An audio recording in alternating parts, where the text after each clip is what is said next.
Hey. Woo. I go hard, cuz. Hey, y'all. Hope everybody's doing good today. Happy Friday. Let me make sure all my screens are up. We are live. I know short notice, but I couldn't go live earlier in the week. It was a lot going on. I was going through a lot, but I feel a lot better. So I was like, okay, I got to catch up with y'all. Let me see. I put up a poll. It's my first time ever doing a poll. Let me see where we at with this poll, child. So 83% of you guys. So this is the poll. I put the poll up 15 minutes ago. And I said, did Cat Williams bring in the beefing energy? 83% of the people say yes, 17% say no. So the majority of the people feel like Cat Williams brought in this dusty beefing energy. And I'm here for it, okay? It's a lot going on. We're going to get into it today. Y'all can see me? Okay. Thank y'all. Y'all, I'm wearing neon, like fluorescent neon yellow to match my nails. Okay? So I wanted to do neon today. The weather don't know what it want to do. 2 days ago it was 80 degrees. Then yesterday it was cold. Now it's just windy as hell, blowing on my plants and stuff. So we're going to get into some stuff and talk about a lot of things. But before we get started, my deep dive is out. So I don't care what nobody says, but I feel like the internet is breaking.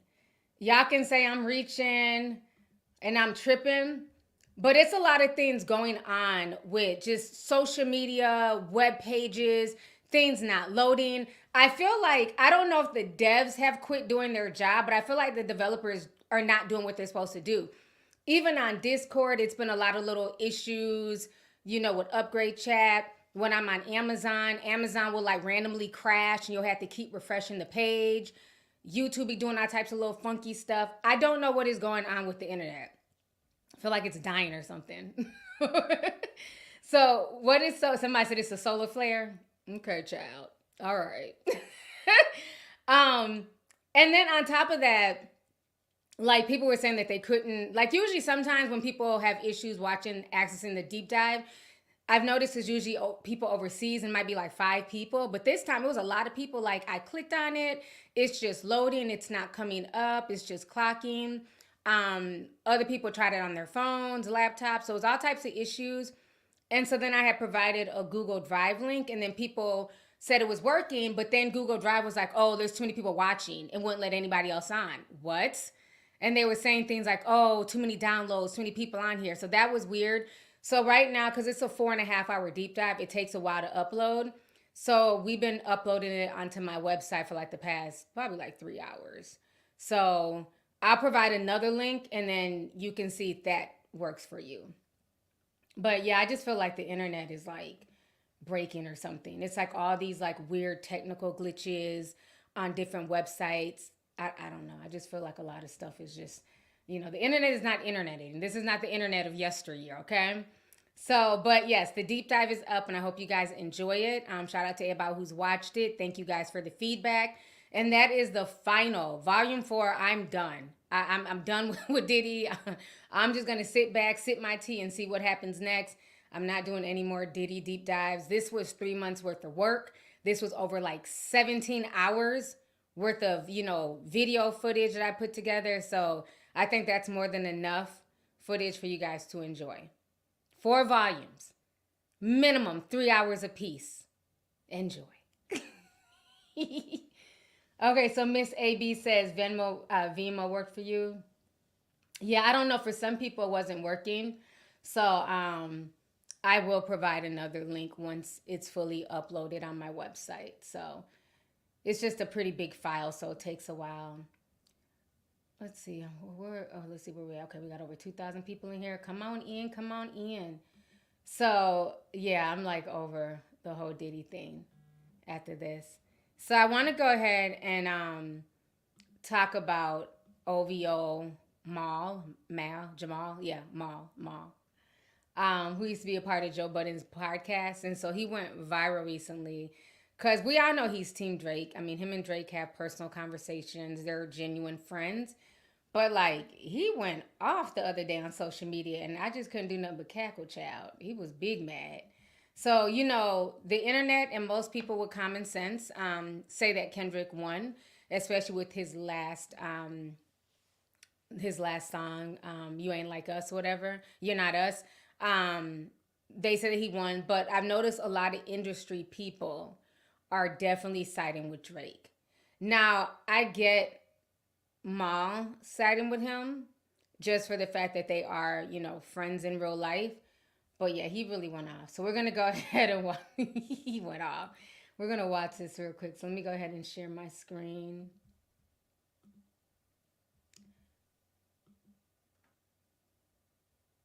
So yeah, this one he's talking about them being the reason why Migos is famous. There we go. Hate when it looks like I'm looking at it backwards. Did on the Hard Part 6, he rapped about this nigga is taking his fake information. I told y'all this on Family Matters when I said, you digging for dirt, you should be digging for proof. I got pictures of the fucking little girl, all in the fucking video plastered on the wall. I'm fucking playing with this dumb nigga, and he's going for it. I'm the most lit nigga in the game, y'all mad, and there's no skeletons in my closet. I'm not no fucking pedophile. Okay, he's just hooping and hollering. Asking y'all questions from both sides. Why we not addressing that? Kendrick is addressing Drake's culture vulture ways and the way that he steals from the fucking culture. What did he steal? We not talking about how he said all of you niggas, including the nigga he's in a beef with. Nobody wanted to take that nigga on tour. The fuck y'all can't. Yeah, this is where it stops because y'all can't diss the nigga that helped y'all. Yes, you can. And you look crazy. You look crazy dissing the nigga that done gave you. You look crazy. We did it. Did what? Oh, Maul. And vice versa. Oh my God. Who I did Two that? people went back and forth that helped each other. See, no, we helped that man and he helped us. No. That man stole.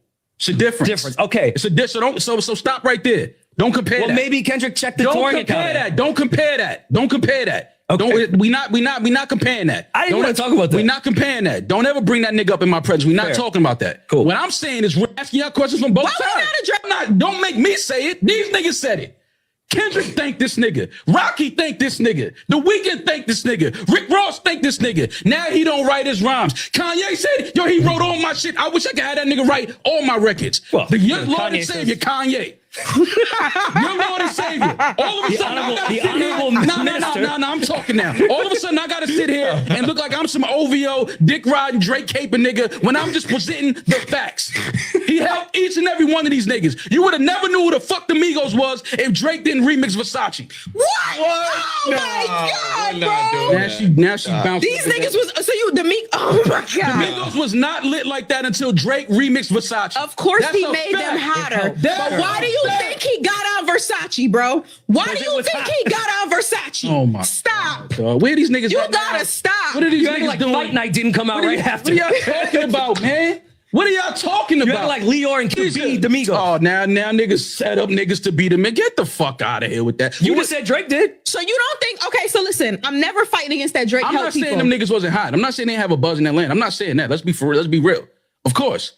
But we not gonna act like when you put the Drake stamp on something, that shit don't turn it. That's Target. That's getting your shit in Target. But we not gonna act like Drake just puts his stamp on there for free because he's a charitable person. Come on now, bro. He benefits from shit too, and that's the point. He benefits from shit too. Vlad gives people a fucking platform to come on there too. That's fine. But they call him a vulture. All right, man. Y'all got it. You said Drake's lad? The Migos. All right, child. I'm gonna keep it real. That is like the most lit I've heard Maul speak in a long time. Like, he was so passionate. His voice was cracking. I'm like, is he about to cry? Like, just relax a bit. I mean, he wasn't lying about a lot of that stuff. Like, and I've said this before in previous live streams that, you know, that Drake stimulus package does go hard. I said this in one of my lives about, you know, yes, Amigos was doing their thing. We all knew Montana. We knew that song, but for like mainstream appeal, they really did not pop until Drake jumped on the Versace remix. That's when a lot of people took notice of Migos. They definitely benefited from the Drake stimulus package.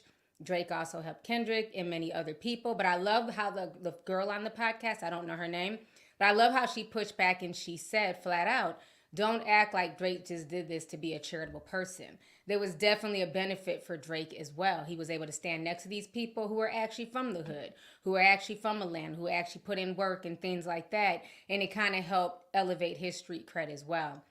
So I just think it's really interesting. Like I said, a lot of people have an opinion about the Drake thing. But like I've been saying from day one, what I've noticed with just the regular everyday person, right? The average person that you talk to about the Drake beef, because I know like my youngest son, a few of his friends came over here, and I was like, Drake or Kendrick?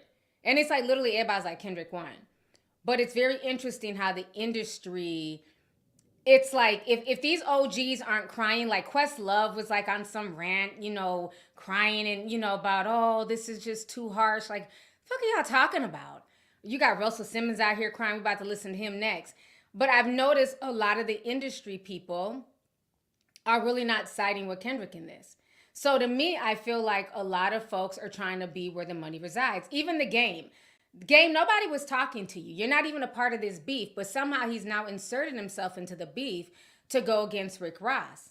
Rick Ross is going at Drizzy. So you'd rather defend somebody going at Drake than to side with somebody from Cali who you, Snoop, and I believe Daz and Corrupt were on stage, if I'm not mistaken. You guys crowned him the Prince of the West Coast a few years ago. Remember that video and Kendrick was on stage crying and everything? Game, you were there. So it's very interesting that Game is going harder to stand next to Drake than he is Kendrick. But a lot of people have said that that's because Game is jealous that people look at Kendrick as the West Coast king versus the Game. So I just feel like him jumping into it is just, yeah, it's clown work at this point. Nobody cares. So let's see here. Let's talk about, let me pull up the Game. I can't pull up the diss track though, because it got music. But they've been going back and forth all day. Okay, so let me see here. Oh, this was his most recent post. Okay, so basically, Rick Ross responded to him, and then he responded back to Rick Ross. But I don't like his freestyle. I wasn't impressed. So, what is he saying back to Rick? I can't even read that. It's little. All I see is a Louis Vuitton bag. I'm not about to strain my eyes. This is what Rick is saying. You starving. You niggas don't want to eat. You niggas don't want to eat my slime. You niggas starving. You niggas starving.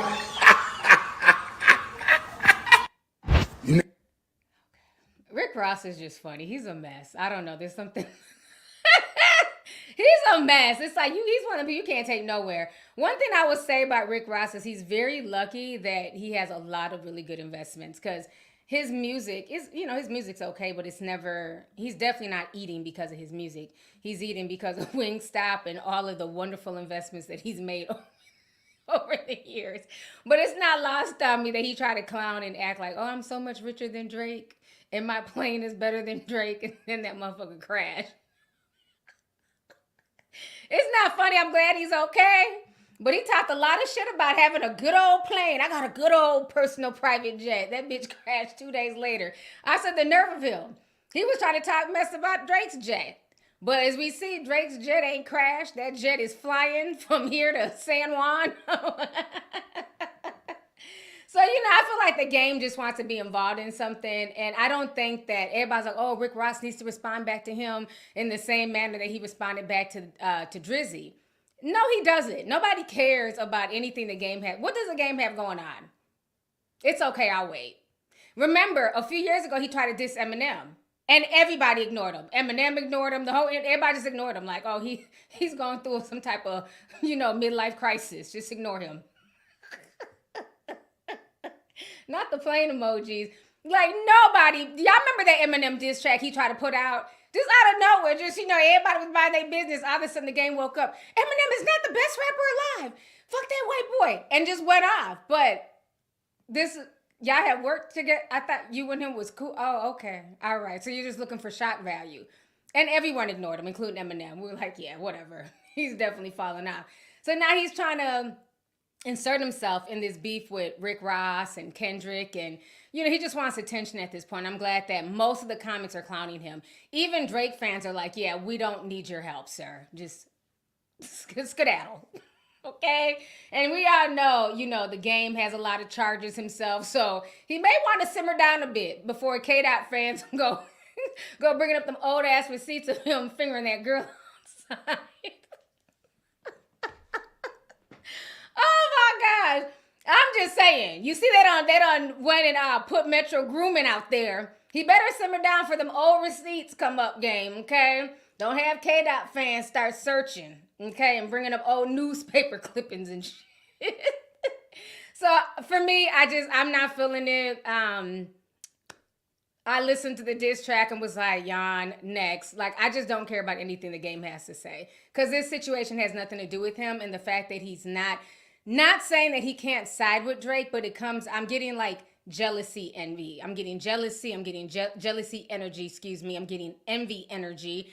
I'm getting that he feels away because Kendrick is West Coast and he gets so much love and respect, and you've just never gotten that from Game. Just saying. So, yeah. Somebody said, finger and hood, child, y'all gotta go ahead and dig, child. I'm gonna not be. Y'all remember he was in the grass. And then he had the nerve to be sniffing his finger and shit. That's what the paparazzi caught, okay? I was like, what the fuck is this man doing?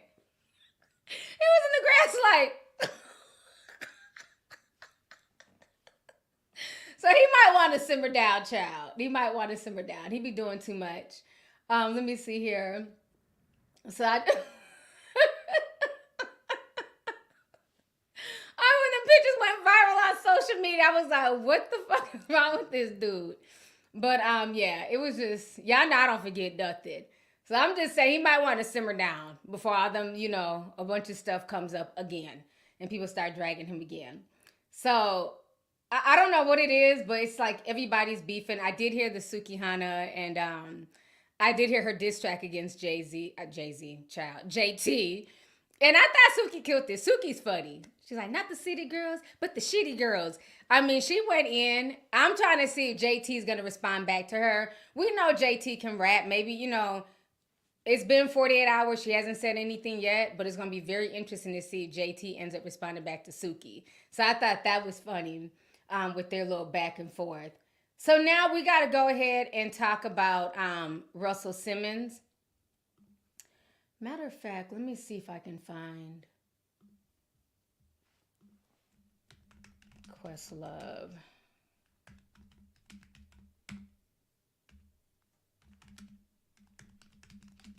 Trying to see if I can find the video where he's talking about Drake and Kendrick.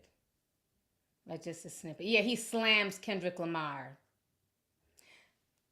I've been telling y'all, something is not right in the industry. Everybody is scared to go against Drake.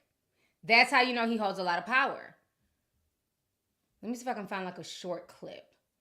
Yeah, Questlove is out here crying, talking about hip hop is dead. It's like, bruh, what are you talking about? Let me share this. I don't know if the clip is on here though.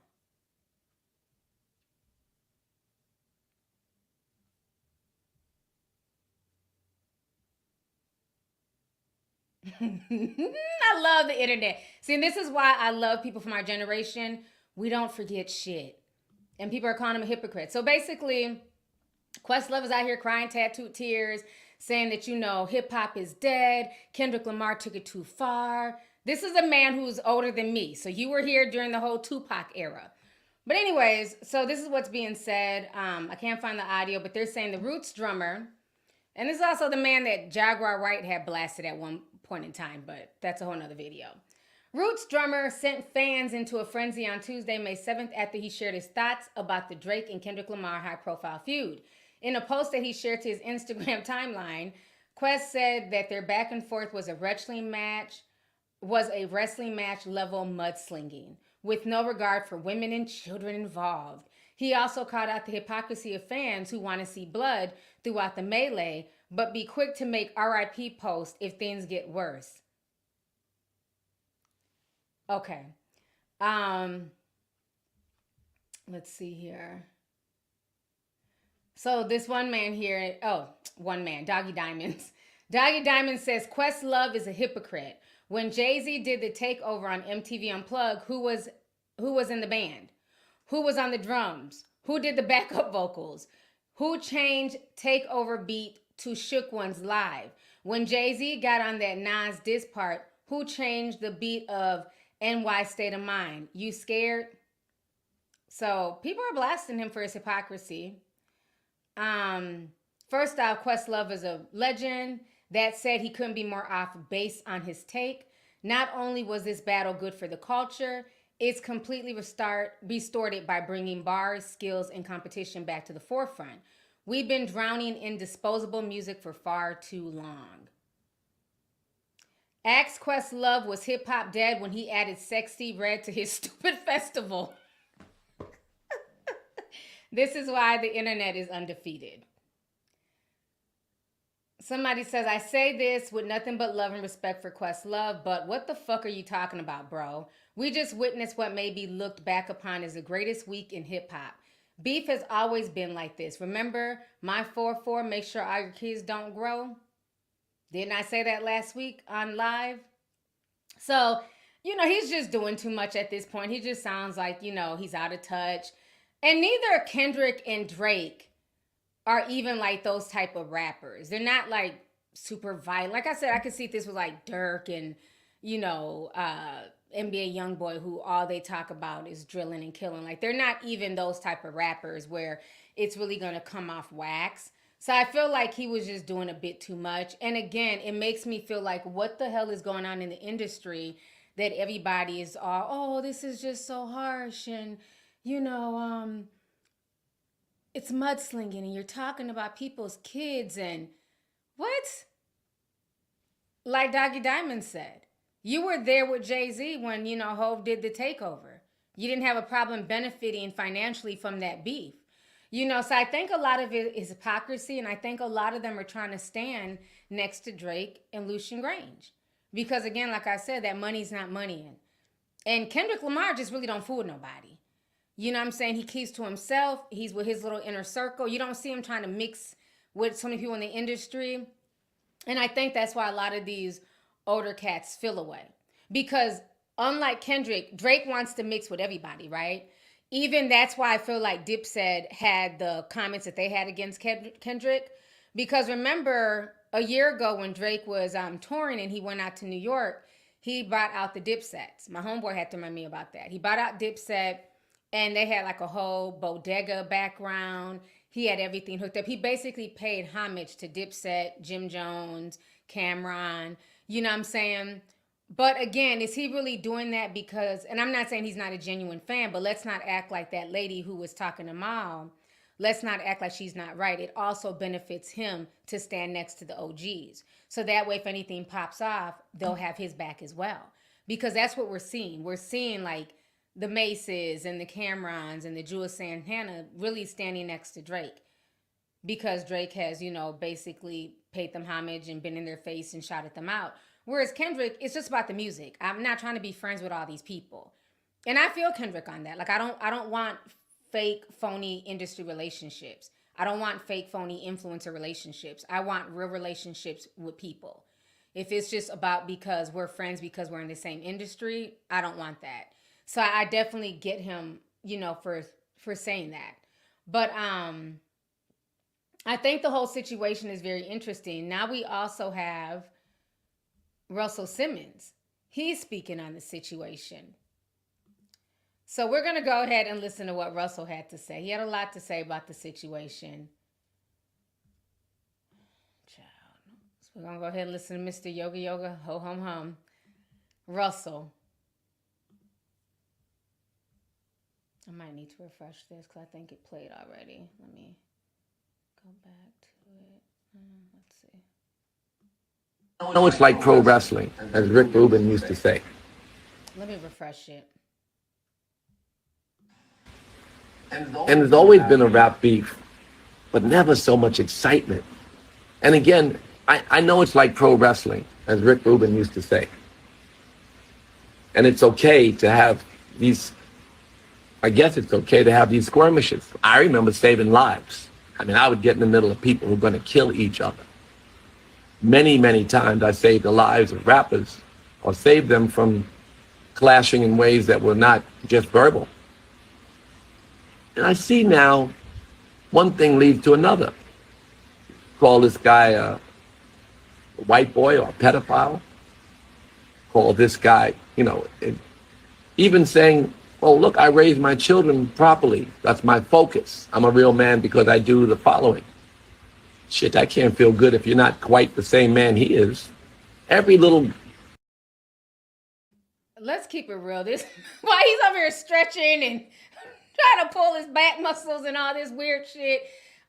He's upset because he's been basically blasted by his ex-wife and his 2 daughters of being a shitty father. So it sounds like a lot of those Kendrick bars. Like we say in the South, a hit dog will holler. He's literally upset because Kendrick is talking about Drake's fathering skills. And obviously the shoe fits with Russell Simmons because he's even bringing that up. Oh, you know, why do you want to talk about somebody and how they're, you know, that can't make them feel good. Well, that's because you've been outed as a deadbeat. Let's continue. Punchline is hurtful. And they lead to more hurtful punchlines and to gunplay. How many people have died in hip hop for over rap beef or drill music? This idea of using our poetry to tear each other down is the lead thing on Instagram. More important than anything else. Now, for all the 90s kids, okay, for all the kids who were here during the whole hit 'em up era, 50 Cent beefing with everybody in the industry, okay? Back then, Russell Simmons was a mogul. He owned several publications. He was very involved in hip hop. He had the clothing line. Russell benefited greatly. Him and all of these hip hop publications back in the day benefited greatly from the beef. Put a teacup if y'all remember that, if you guys were here. A lot of y'all were babies. Uncle Rush Card benefited greatly from the beef.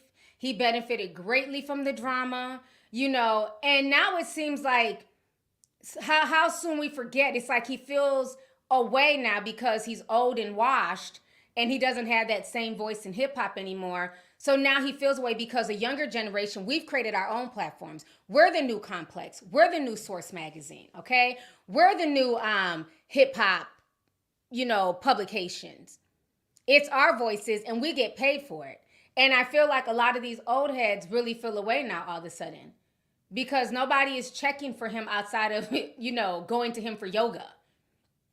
He benefited greatly in the 90s, pushing drama and nonsense. All of these older guys did.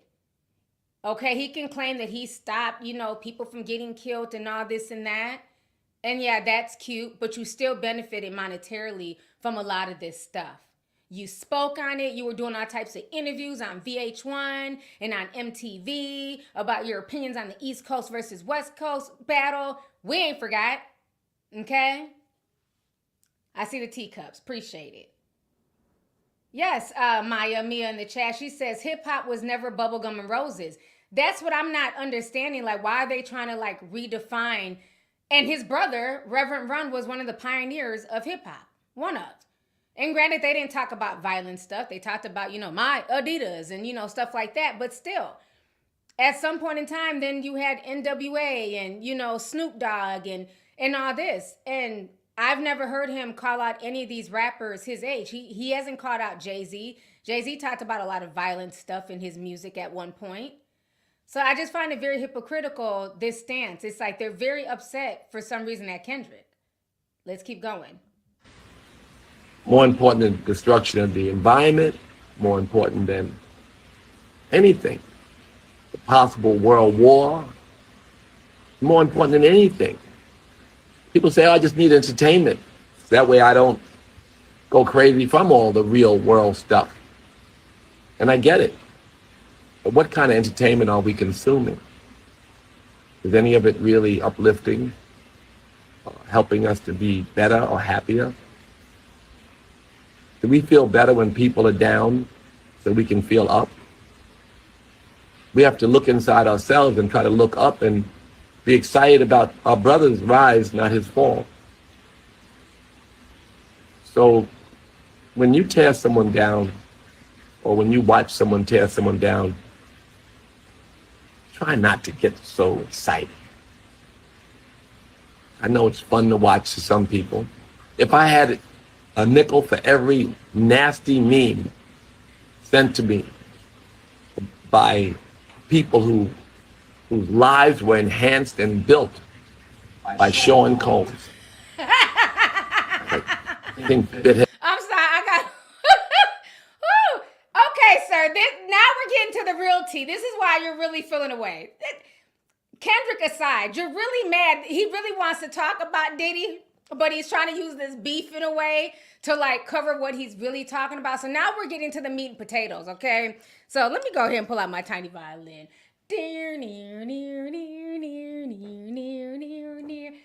Sir, have a tall glass to shut the fuck up, okay? Wasn't nobody more excited. Go back and watch them old Russell Simmons videos from the 90s and the 2000s. You know what I'm saying? Wasn't nobody more excited about, you know, hip hop and lyricism and this is hip hop. Even when they would have those hip hop summits, right, back in the day, like in LA with like Minister Farrakhan and bringing up, you know, all the hip hop people together, right? Remember them summits back in the hip hop summits and shit that he used to run? And one of the things that they talked about in them summits were like the lyrics. Hey, we need to, you know, have more uplifting music. There's too much, you know, misogyny in the music and calling women bitches and whores and, you know, there's too much violence. Him and many others would always defend it. Oh, it's freedom of speech. They're talking about a life that they lived. They're talking about how they grew up. Who remembers this? The hypocrisy is rich with all of these old heads. They would literally fight for these lyrics. But now it's a problem when Kendrick comes and he basically, you know, dismantles everything or tries to dismantle everything that Drake has built. And he's done it in a clever, creative way. Now it's an issue. This man will literally sit and defend hip hop, the lyrics and all the fuckery and the toxicity in hip hop. But now there's something because he done learned, you know what I'm saying, a new yoga position. You know, everything is peace, peace, namaste. Miss me with the bullshit. He's full of crap. Okay? It's not really about the Kendrick situation. He's really upset that him and old man Diddy haven't ran through the ringer. Let's keep it real. We're going to keep listening with this fake ass mush mouth bullshit. Hypocritical sense, the only reason you have a life is you worked for him. Or he gave you a job and or lifted you up somehow. Watching our brothers fall is hurtful. Having everybody get together and laugh at our brothers fall or supporting the tearing down of our brothers, it's tough. They may think it's, you know, entertaining. Some of the memes are funny, right? But we have to look up, train our mind to see the good in things and not the negative. It's a quick spark. It's a quick spark. Oh, that's interesting, or that's funny, and then our gut hurts. You ever be around someone who's gossiping and they say, guess what happened to so-and-so? The first thing you say is, what?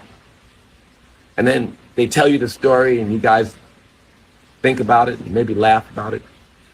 And then the next time they say, and guess what else happened? And you say, what? And then you're like, ah. Drained. You feel sad, you feel sick, you feel depressed even because you have participated in so much negative talk that now you feel negative. This is why we go to church or to kirtan and sing to Krishna or to God or to talk to the rabbis, the reverends and the imams so we can lift ourselves up. And if we can have uplifting dialogue amongst each other, more often than not, we will feel better, be happier, live longer, and be part of a different cycle, one that spins us up rather than tears us down. That's it. I'm going to just share that. It's nothing too new. I was just meditating with a bunch of people and I said, life is like a movie. just watch in amazement, get popcorn, be present and watch. The doer gets his instruction from God. So just try to get God's instruction. He will not tell you to do this dumb shit. He'll tell you to do something else. He'll tell you to... Okay, I can't take any more of Uncle Rush card. I'm done. I think he rants for like another 2 minutes. Like I said, he's basically projecting because he knows he's been the talk of the town as of late. Not only by the blogs and, you know, people on YouTube, but his ex-wife. His ex-wife has blasted him. His daughters have blasted him for being a shitty father, cutting them off of their, you know, their allowances and things like that. While he's worried about, you know, Diddy and, you know, people making memes of Diddy and, you know, Diddy, you know, he gave a lot of people jobs. And it's very interesting that they're tearing him down. Basically, a lot of Russell Simmons accusers, if you guys don't know, they worked under him. He's projecting. Okay? A lot of the women that are accusing Russell of R-ing them, they worked with Russell. So you also gave people jobs. And somehow you think you're beyond reproach. So much so that once again, this man is in a self-imposed exile in Bali. He literally, once the allegations came, because it was cool when it was just one or two, he could play it off. Oh, they're just hating. Oh, they're just jealous, trying to bring down a black man. It's up to about 15 accusers. So all these people of different races and backgrounds, they're all just trying to tear down this one black man, including your ex-wife, who you got with when she was 16, who has finally admitted it. You know, for years, she called all of us haters. When we're like, yeah, he groomed you and you've been with him since you were 16. No, that we fell in love. Okay, now she's finally admitting that she was groomed and he got with her at 16. You know, what Russell Simmons needs to do is uncross his legs, okay? Come back to America and face his accusers like a man. Instead of worrying about Diddy and his case and people making memes about Diddy and worrying about, you know, Drake's feelings being hurt because Kendrick talked about his fatherhood and, you know, just all the shit that Kendrick said about him, he needs to worry about why his youngest daughter is out here selling her puss to the highest bidder. That's what he needs to be worried about. Because something is going on with his daughter. He needs to stop worrying about this beef and be a father to that young girl. Because at one point in time when he was actually in her life, she was in school, doing the right thing. She's looking for a father figure, and she thought she had that old-ass white man who was older than her own father. Remember, she's running around higher than giraffe pussy. High as hell, allegedly, talking a mile a minute, doing all this strange weirdo shit that we've never seen Aoki do. And I've been following her since she was a child. That girl is smart. She's a Harvard graduate. She's beautiful. And the fact that she has resorted to being flued out and being seen frolicking on the beach by a 65-year-old man says a lot. He needs to sweep around his door before he sits up here worried and stressed about Kendrick and Drake and Diddy. Because remember, his daughter warned him about a year before she started dating that man, even though it was short-lived. She said, if you don't help me with money and up my allowance, I'm going to go and find me a sugar daddy.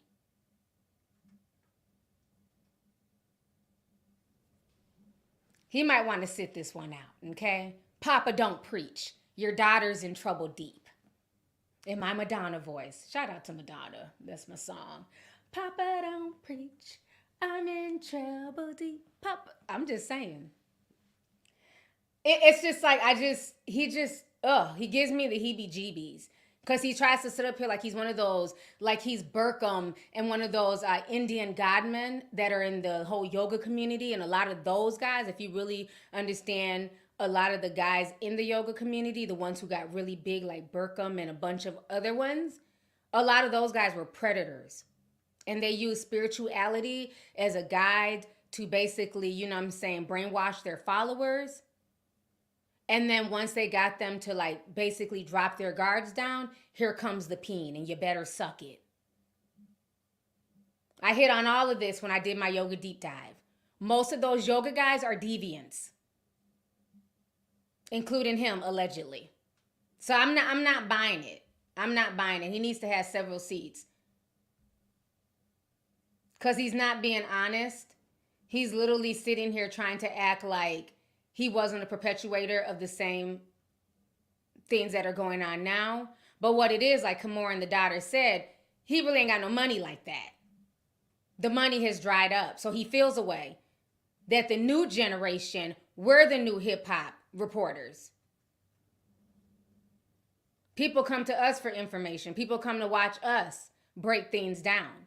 In the same way, at one point in time, they would go to his publications and the things that he was tied with to go watch them. And then also, let's not also forget, while he's talking about, you know, oh, his feelings are hurt and, you know, people being mistreated. Remember, he mistreated a bunch of YouTubers. Y'all are not ready for that conversation. Who remembers All Def Digital? When he took all the YouTubers, remember back in the day, before everybody started doing damn commentary, there was a bunch of YouTubers who did skits, like Spoken Reasons.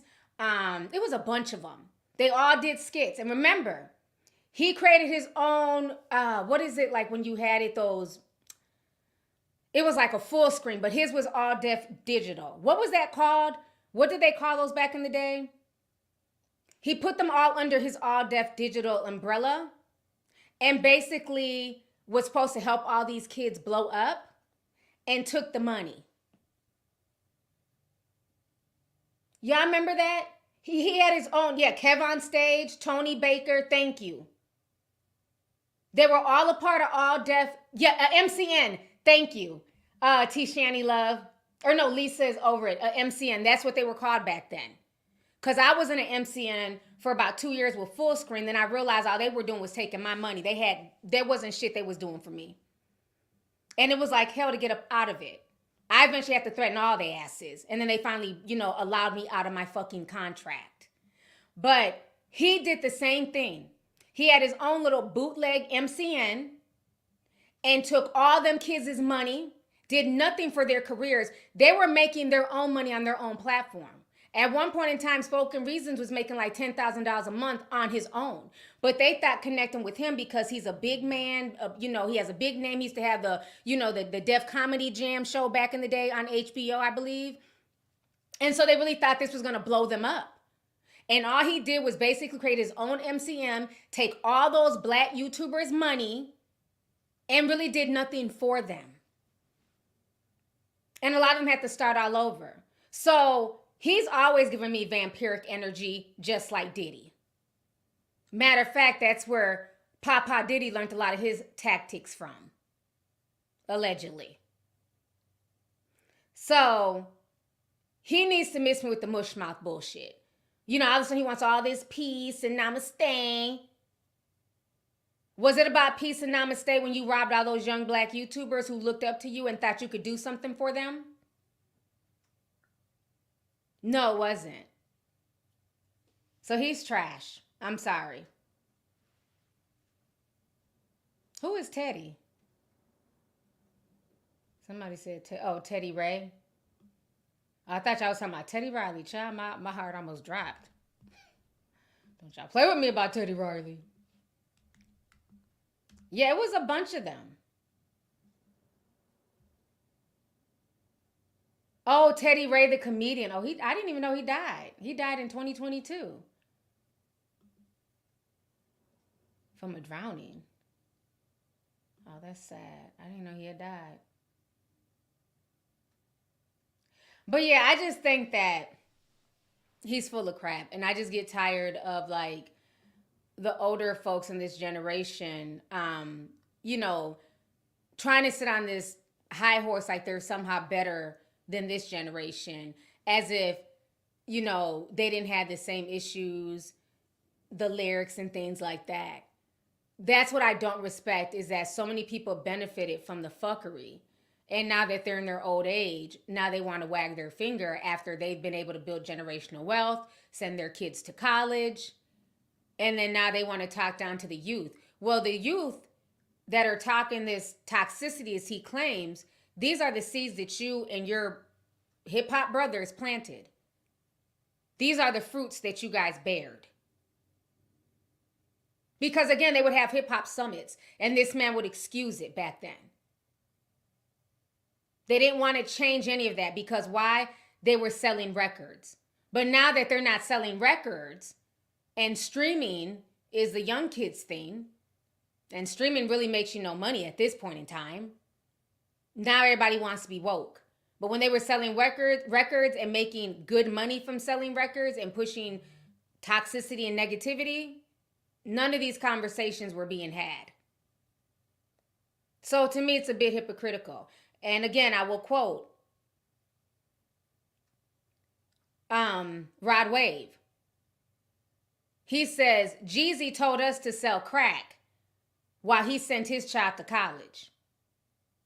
People got mad at Rod Wave for saying that, but did he lie?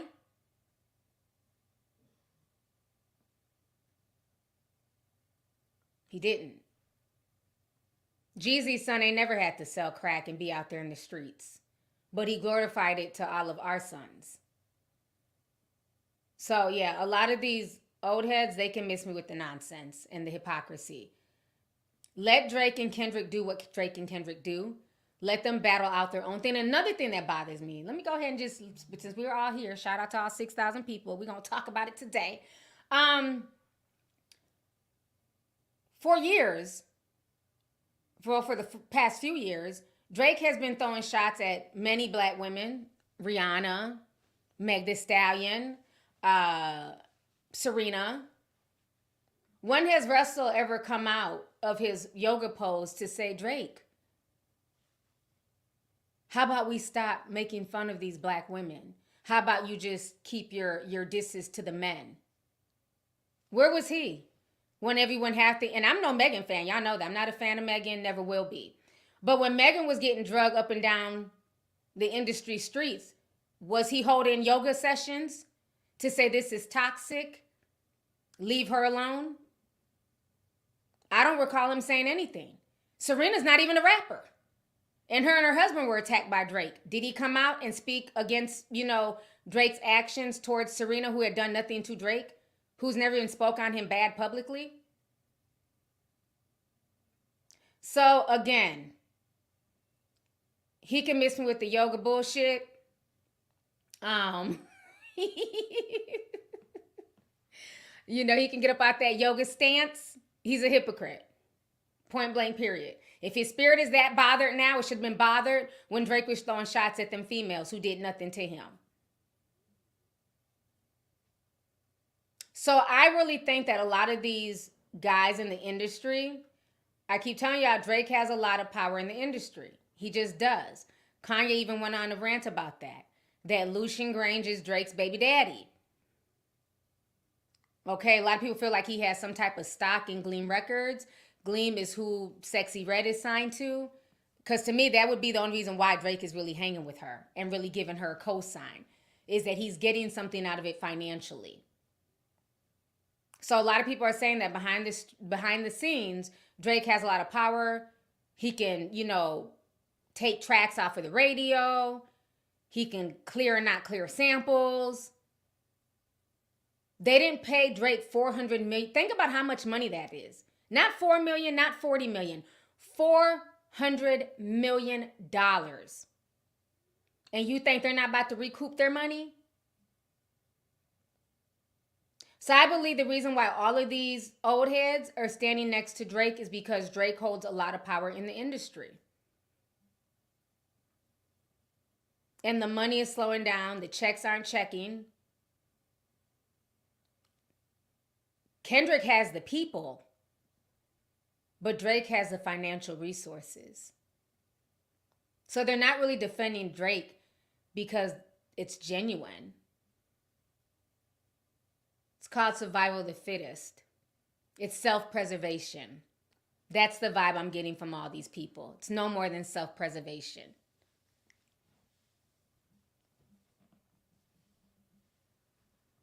So let me go ahead and read some of these super chats here. Let's see. Carolyn's Place says, I needed you tonight, T. Already know you about to keep me engaged, period. Hey, tea sippers, have a beautiful start to your weekend. Thank you so much and happy Friday. Thanks for tapping in. I appreciate you. David Camarillo sent $4.99. Thank you, David. Appreciate you. Anna Chase Hardy sent $4.99, says, thank you for going live. My 29th birthday is tomorrow. Happy early birthday, sis. Enjoy your day.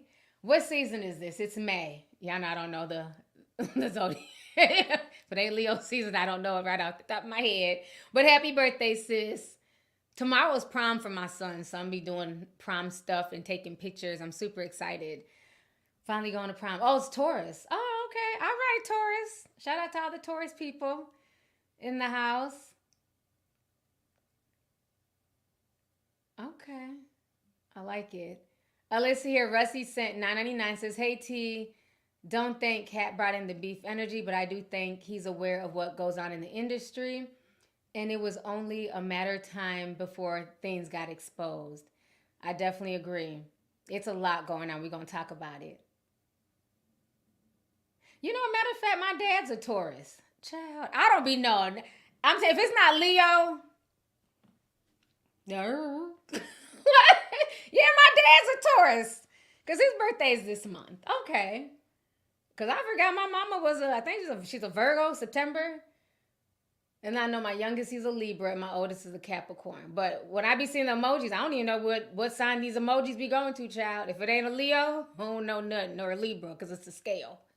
Do I like Scorpios? My cousin is a Scorpio. I've never had no issues with Scorpios. I think Scorpios are cool. Libras are my favorite people, though. I like Libras. I get along with a lot of people. There's a lot of Libras in my life, and I get along really well with them. I don't know. Libras and Leos get along really well. I only know like 1 or 2 Scorpios. I like Geminis for the most part. Y'all know who I beef with. That's the Pisces. I have maybe 3 Pisces in my life that I do like. The rest, it's a case-by-case basis. Something is wrong with them fish. There's something wrong with them damn fish. But, yeah, I don't know. I love me some Libras, though. They're real cool.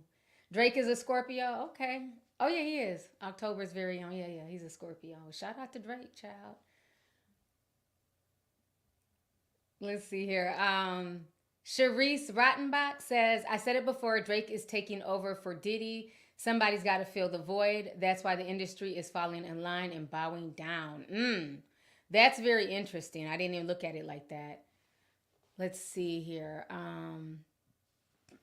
Alex22 sent $4.99 says, hey T, I think Kendrick definitely watches you. He removed copyright for content creators, especially when she said you didn't make any money that weekend. Oh, wow. Maybe he do. I want to think it's wishful thinking, but why not? You know what I'm saying? He may. But yeah, he did. I ended up going back to my videos and they were in green.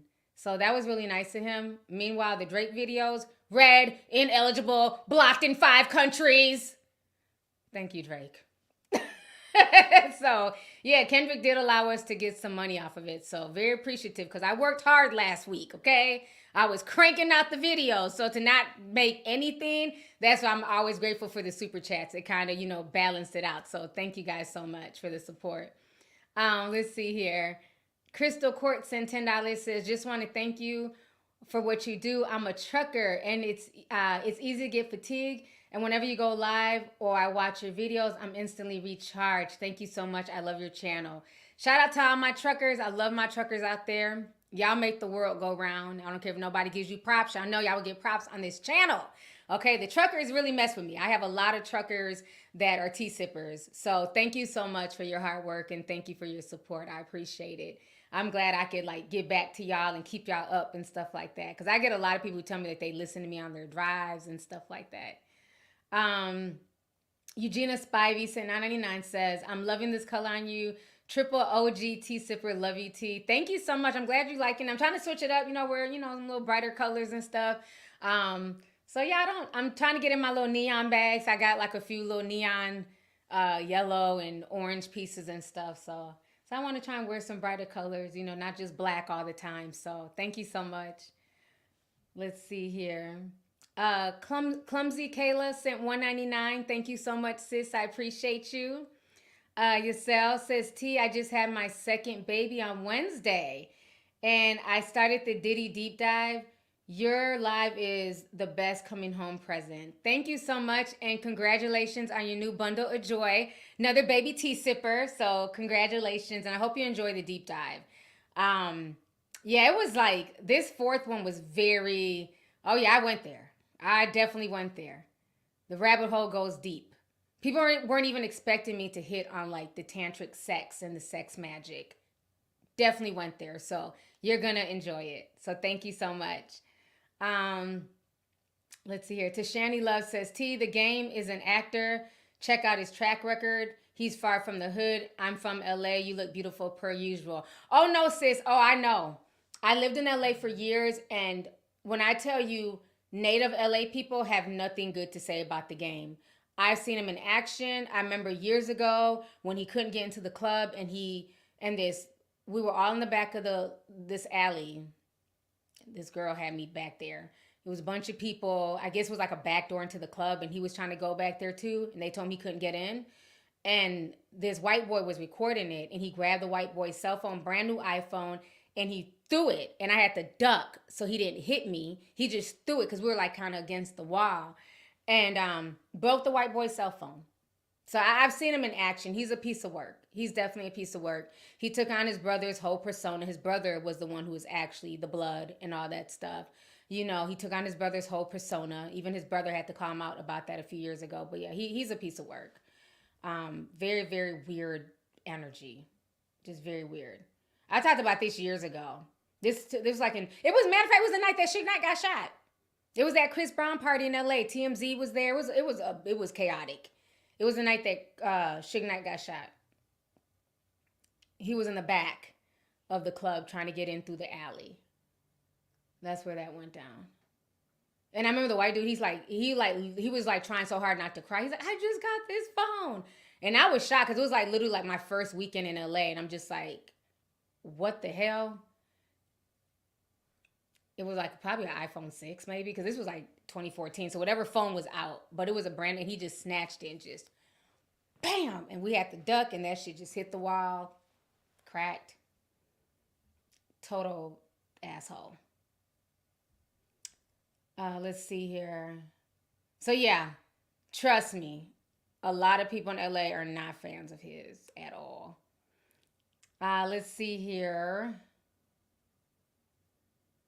Maya Nicole sent $4.99 says negative I've talked is when he's yelling at them daughters over FaceTime. And you know how much I do not know about using iPhones. I'm like, why is there no audio? And then people have to tell me that I guess it's a protection thing on iPhone, that if you're FaceTiming somebody, it doesn't record the audio. So that's why the audio wasn't recorded, but you can tell he was pissed when he was yelling. He looked so angry. Hold on. My page keeps refreshing. Okay, Ernest Ray, Sim 499 says, West Up T.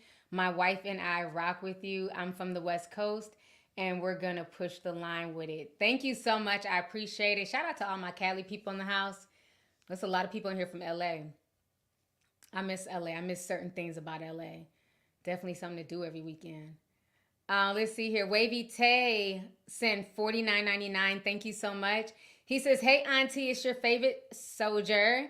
I'm convinced that Cat Williams was reading books and watching documentaries on Nostradamus because he always had the gift. His new name should be Castradamus. Also have anyone told Stacey Dash that OJ's been dead for a month?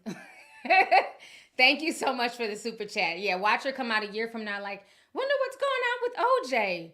Remember she didn't know DMX died like a year later, and she was on like TikTok crying. I'm like, is she for real? Like, Stacey, stop. She was in tears. Like, I remember DMX. Okay.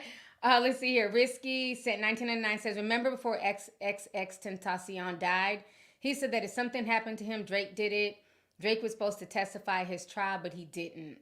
Yeah, the XXX fans are definitely going hard with that. I don't know if Drake did, you know what I'm saying? But, because Emily's a big XXX fan, child. That is her. Child, she loves some XXX. And she feels like Drake has something to do with X's demise. Me and her were talking the other day, and she was like, that damn Drake. You know, Emily's country, honey. I know that damn Drake done did something to XXX. I won't put nothing past him.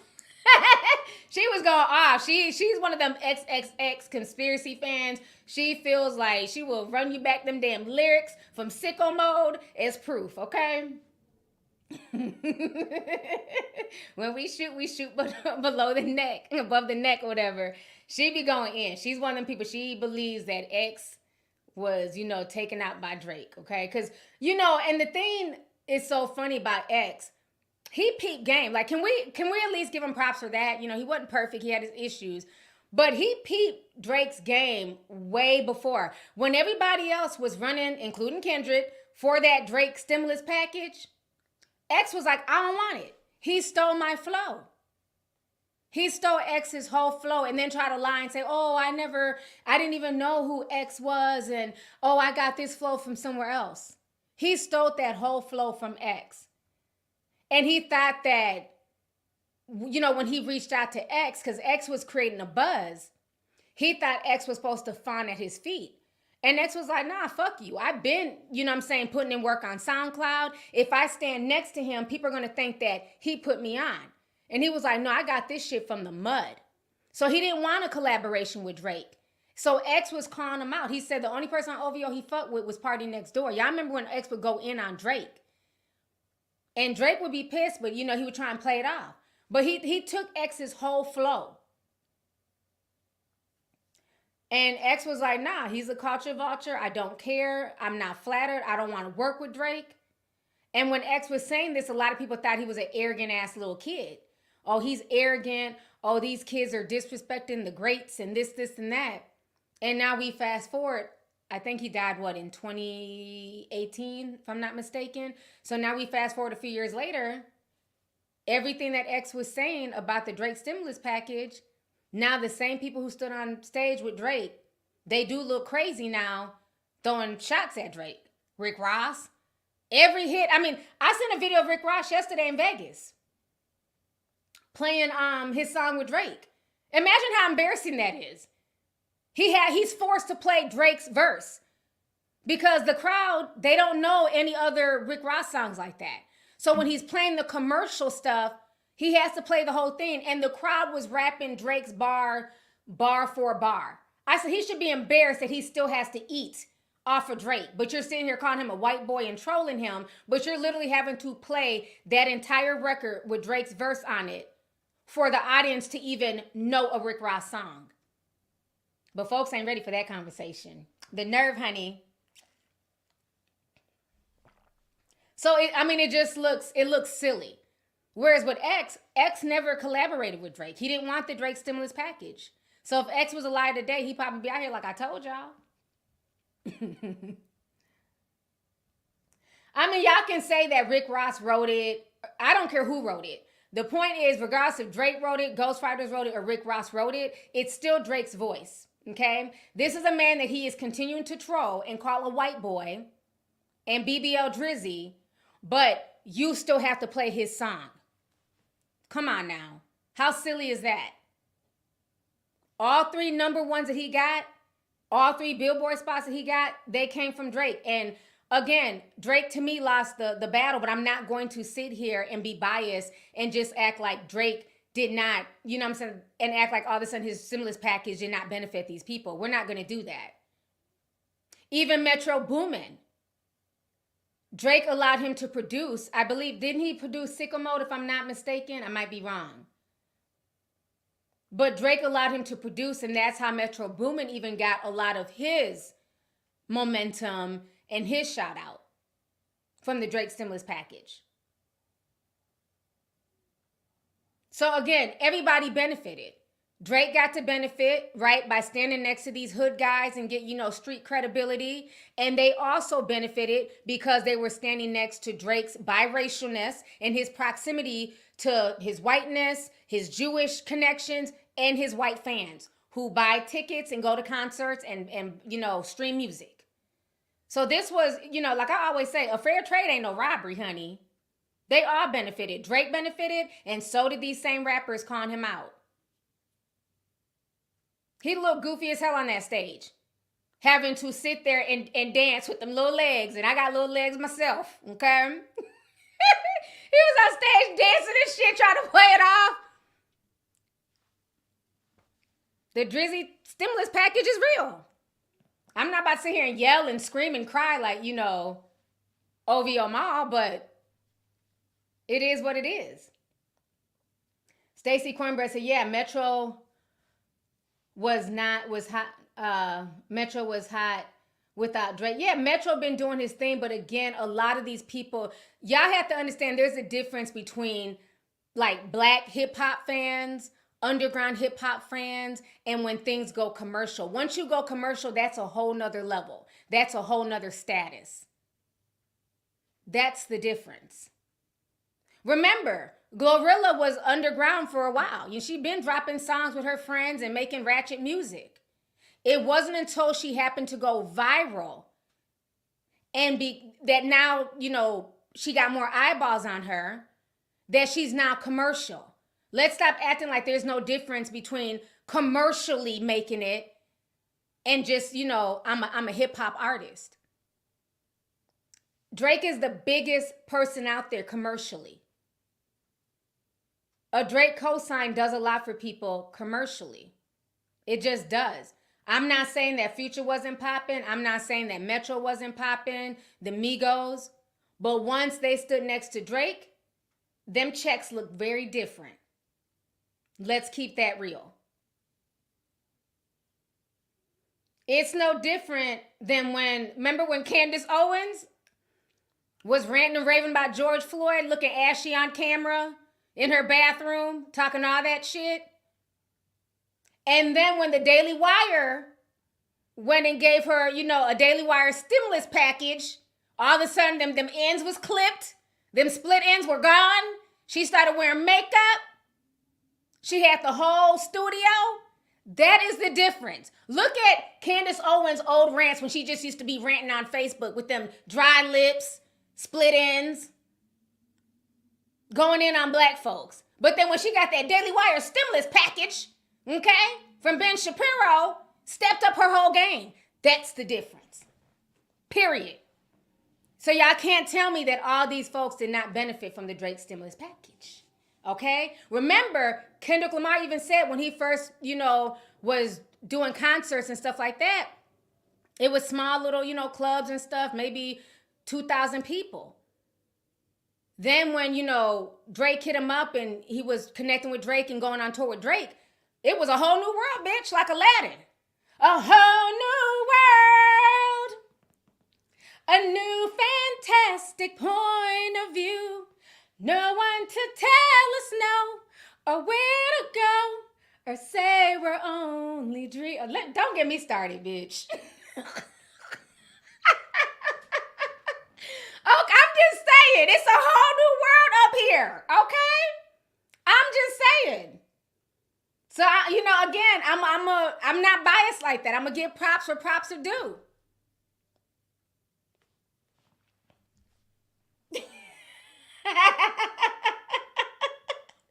Somebody said, don't sing. The next person said, sing, girl, sing. I don't give a fuck. I feel good. I'm going to sing, honey. Life is too short. I'm going to sing off key, and I'm going to have a good old time in here, okay?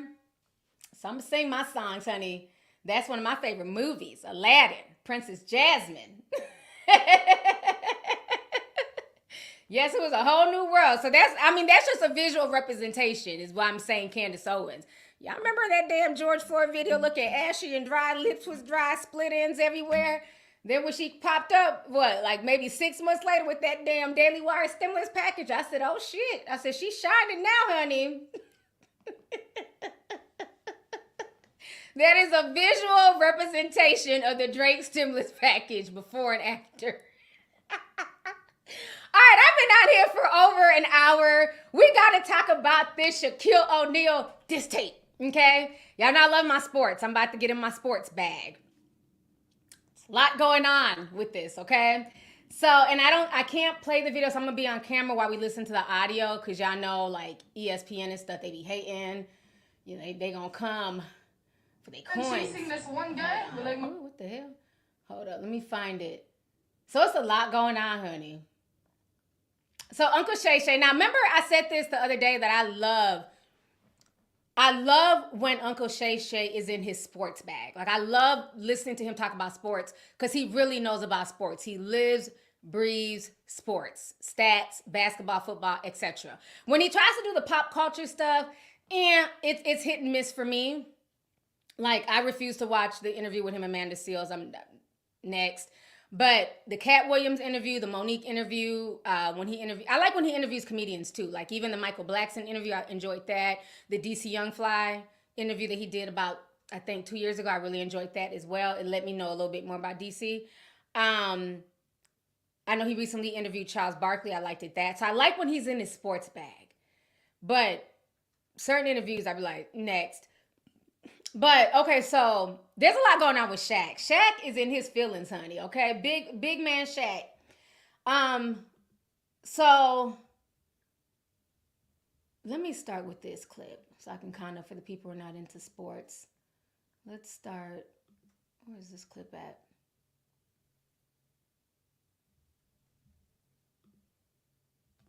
Is this it? No. Hold on. I'm trying to find what I do with the damn Shaq clip because I couldn't download it. Where's it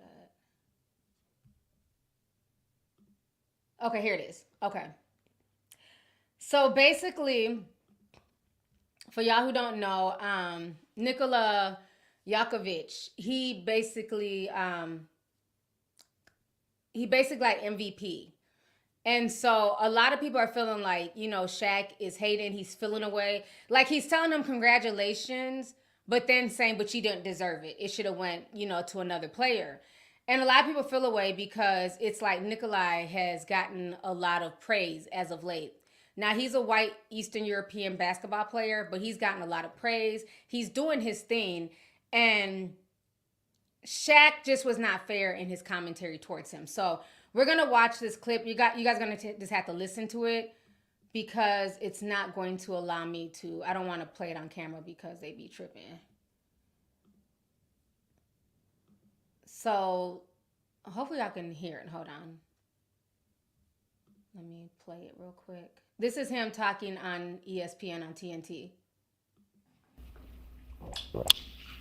I don't like to rain on people's parade, but I'm not happy with this one. Congratulations to Joker. You are the best big man in the league, but based on everybody's criteria, my criteria, stat stuffer, you guys' criteria, number one seed, which team has a better record, I felt Shea Alexander deserved it because I've been number two a lot. When I played my ass off, number two. So the fact that he has to start all over next year and try to win it again, I think it was. I know it's going to be hurtful for him. Hopefully he uses this to motivate him to win a championship. But I thought, and again, no disrespect to the Joker, best big man in the league by far. You could have went this way, but I thought Shea Gilgeous-Alexander, one of only, you know, a few players that had 30 points 50 times. Stat stuffer, great season. His team is number one. Nobody expected him to be number one. I thought Shea Gilgeous-Alexander was going to win it by far. But congratulations to Joker. I'm happy for him.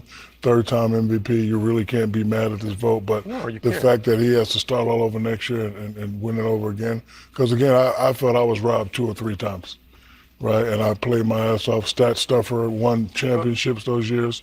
But, again, no disrespect to the Joker. But I Okay, I'm going to keep playing it, but I just want to stop for people who are confused. So basically, here he go. Yes, pull out the tiny violins. Yes, Michaela. Yes, let's go.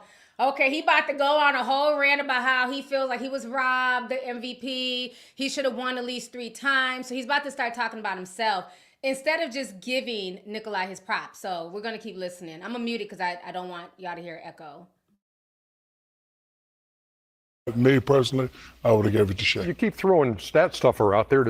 No, because that's my criteria for Does MVP. Jokic not stuff the stat sheet? Yeah, but not like I mean, Shea. Really? Shea is one of the few players that had 30 points in 50 games, Yeah, Ernie. well, but when you're talking about stuff in the stat sheet, look at all the triple doubles for Nikola Jokic and look at his ranks in scoring, rebounding, and assists. I don't think stat stuffing is an argument. Okay, here. but even doing all that, OKC was the number one. They had their. Okay, so now I'm gonna play the next video, and this is Nikolai. I think I be butchering his name. Y'all know I was gonna butcher somebody's name. Jokic. So now he's talking to Shaq, and look how like this backhanded compliment. So we're gonna listen to this real quick here. Joker, as the president of the Big Man Alliance, you are the vice president of the Big Man Alliance. You know I love you, the best player in the league. I want to congratulate you, but I want you to hear from me first. I thought the SGA should have been the MVP. That's no disrespect to you, but congratulations. And what do you guys have to do to get back on track versus Minnesota? Thank you, Shaq. We don't judge people here, so that's fine. It's your opinion. I'm joking. I didn't like that. I don't know. I just thought it was kind of like, it was very backhanded. Like, oh, congratulations for winning, but I don't think you should have got it. And so, so Shannon Sharpe and Ocho Cinco, even Gilbert Arenas, they all did this whole conversation where they were talking about it on Ocho Cinco's podcast. And when I tell you, for Shannon to be a football player, oh, he was holding his own against Gilbert Arenas. I think Gilbert was kind of trying to be more neutral just because, he's a basketball player. He has his own podcast. But I love the dialogue and the conversation. And so that kind of went viral because Shannon Sharpe was keeping it real. Like, he was coming off like a hater. Like, he was coming off like angry and bitter. So I'm going to go ahead and play you guys the back and forth here. Okay, I think it's right here. Okay. Club Shay. Nightcap, that's what it's called. Okay.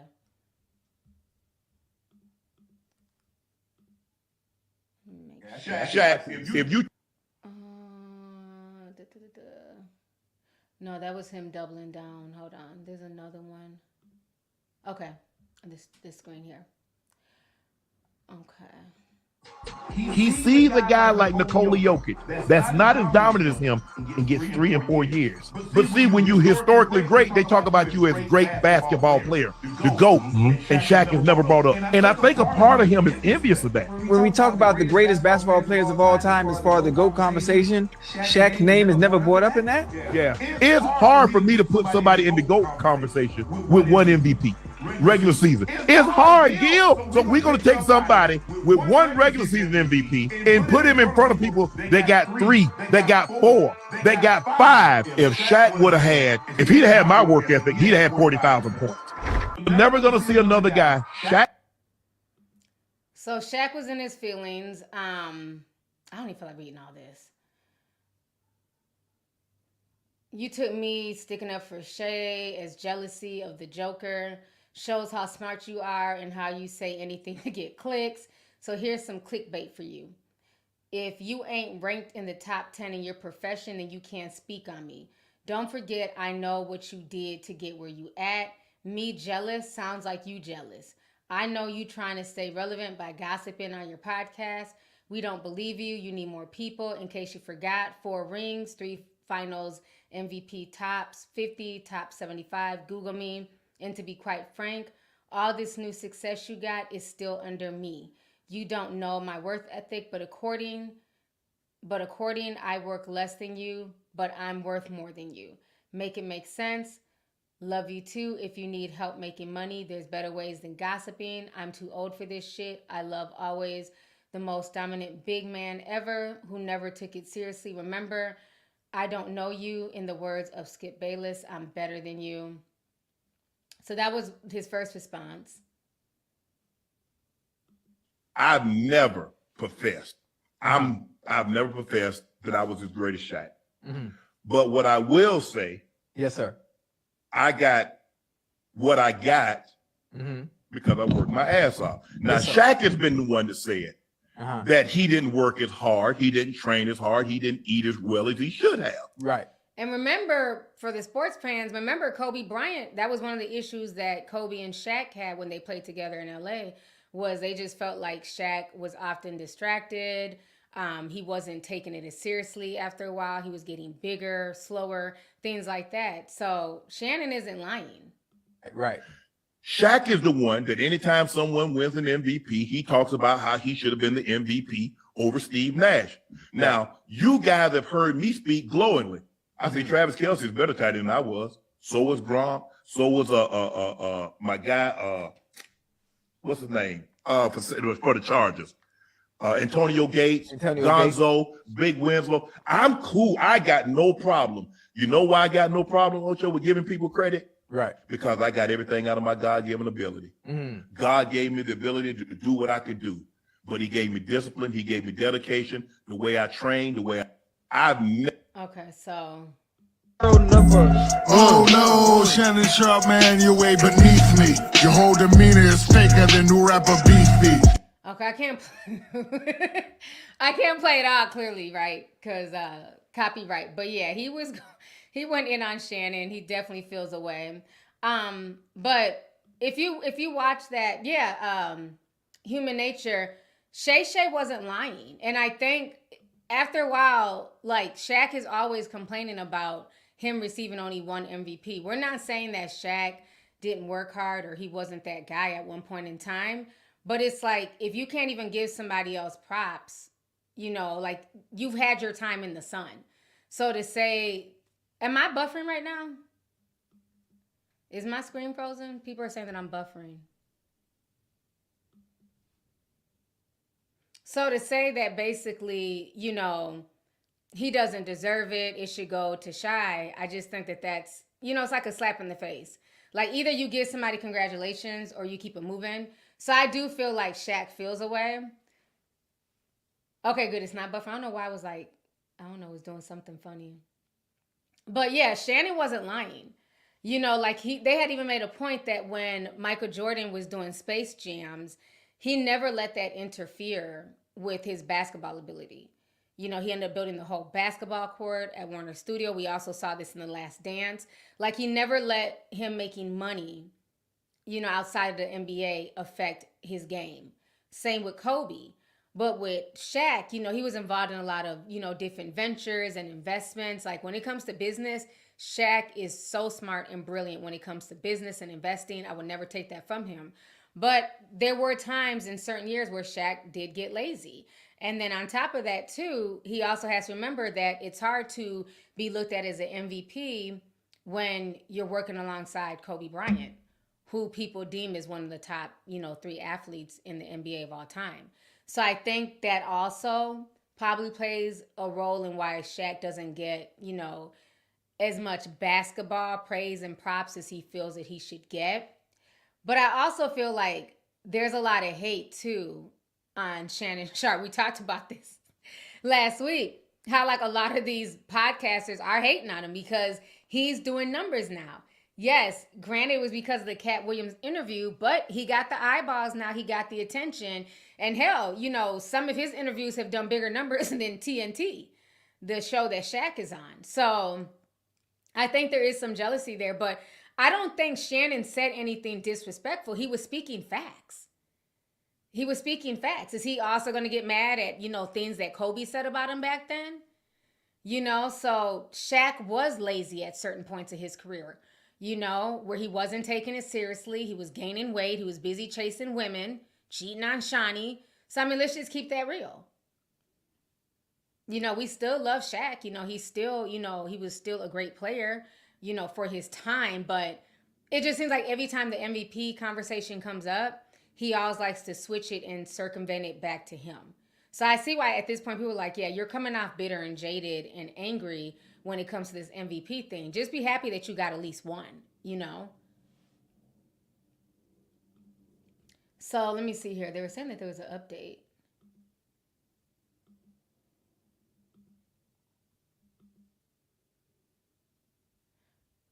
I think we just played that one. Let me. Yes, that I was as great as Shaq. Oh, okay, that was when we about to play. Okay, let me share this one. We're gonna.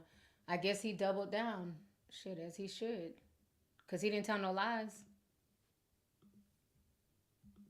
But what I will say, Yes, sir. I got what I got because I worked my ass off. Now, Shaq has been the one to say it, that he didn't work as hard, he didn't train as hard, he didn't eat as well as he should have. Right. Shaq is the one that anytime someone wins an MVP, he talks about how he should have been the MVP over Steve Nash. Oh, Now, yeah, okay, we just watched this one. Okay, there must be two of the same videos up. Okay, so yeah, so that's basically what's going on. So when you guys get a chance, definitely go and listen to Shaq's diss track. And I will give Shaq props. Oh, it's echoing? Yeah. Sometimes we'll echo and sometimes it won't. But I will give Shaq props is that, you know, he can rap. He's been rapping since we were kids. You know, he used to rap with the Food Schnickers and, you know, what's up, Doc? Can you rock? You know, so Shaq, this is nothing new to Shaq. He's been rapping for years. And he's a pretty good rapper, too. But it's just funny that he's, like, that mad. I didn't expect him to go into the studio and, like, release a diss track on Shannon. So I thought that was funny. I thought that was really, really funny. So now let me make sure I got everything. We covered everything. Okay, so we got to cover, still got 25 minutes. Okay. The Met Gala drama. So we got to talk about this really quick. Let me go ahead and read a few super chats. Let's see. Pretty Brown sent $49.99 says, turn Russell off. Heck no. He needs to speak on his own allegations. He ain't stopping nothing. Definitely. Thank you so much for the super chat, sis. Let's see here. Haley Madison sent $99.99 says, thank you for the deep dive. Just wanted to give it to you. I appreciate the hard work that you put in and share. It's always the actual factuals you serve on a platter. Thank you so much. I appreciate it. Thank you for the super chat. And I'm really glad that you're liking volume 4 of my Diddy deep dive. So thank you so much for your support, sis. So I can't wait to make my next deep dive. We're over the Diddy chapter. I just can't wait to talk about something else. So this has been 3 months of me living, breathing, eating, searching, researching Diddy. And I'm just like, I want Diddy out my head. So thank you so much. Melanin Queen said $9.99 says, Rush Card sitting on his heels with his prominent lisp, sucking in incense and getting flopped in the air by white men. He's running from SA charges and got the nerve to fix his lips to call out anyone. Facts. Thank you so much, sis. Thanks for coming through. Okay, so if you guys don't know, right now there's a bunch of drama going on social media. As we know, the Met Gala was the other day, and I know you guys love when I review the outfits, but we're not going to have no time to do it today. I've only saw a few of them. Maybe I'll do a review this weekend, just like a fun video. But there's a girl named Haley, funny enough, because the last super chat was from somebody named Haley, but she's a TikTok star. Her name is Haley Bailey. I've never heard of her personally, but she's a big TikTok influencer. And so the theme was gardens, something about gardens, child. Alice in Wonderland garden. I don't know, some type of garden theme. So she decided to dress like Marie Antoinette and basically say, let them eat cake. And when I tell you TikTok, white TikTok, black TikTok, they came together to drag not only her, but the celebrities. There is starting to be a push and a backlash on influencers and celebrities who are just tone deaf to what's going on in the real world. And I'm here for this backlash. So we're going to go ahead and play the video here. Let me share. I'm going to mute so it doesn't echo.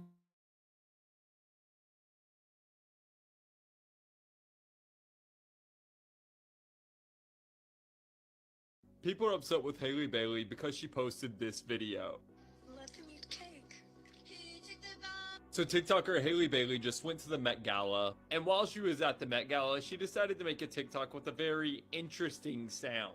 You see, while at the Met Gala, she posted a video with a sound that said, let them eat cake. For those that don't know, let them eat cake is a saying supposedly made famous by Marie Antoinette. The story goes that Marie was told that her starving subjects have no food, and her response was, quote, let them eat cake. Essentially, it shows how out of touch Marie was due to her being both royal and rich. Now, due to that context, people feel that what Hailey Bailey did was not only extremely out of touch, but some people are even going as far to call it sinister for her to use that audio. A lot of people are also saying that her deciding to use that audio in times like these, you know, times where people in America can't afford food, and people in other countries are not only getting eliminated, but they have absolutely no access to food in the country that they're in. Now, because of all that, people feel that someone like Hailey Bailey, who is both rich and famous, should not be using audios that essentially flaunts that wealth in all of our faces.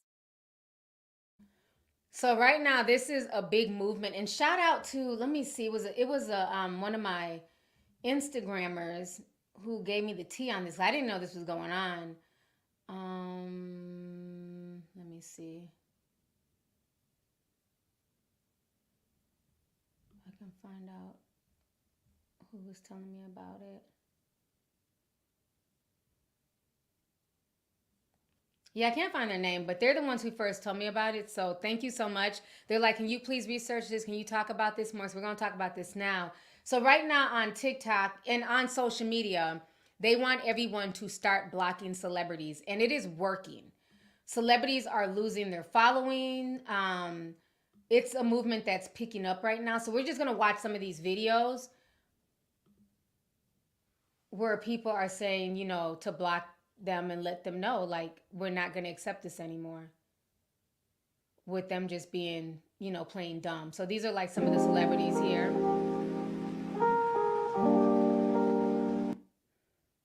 I don't want to play the music. So as you can see, that's the list here of the celebs. So people are going and they're blocking all of these people. I mean, the list just keeps going and going.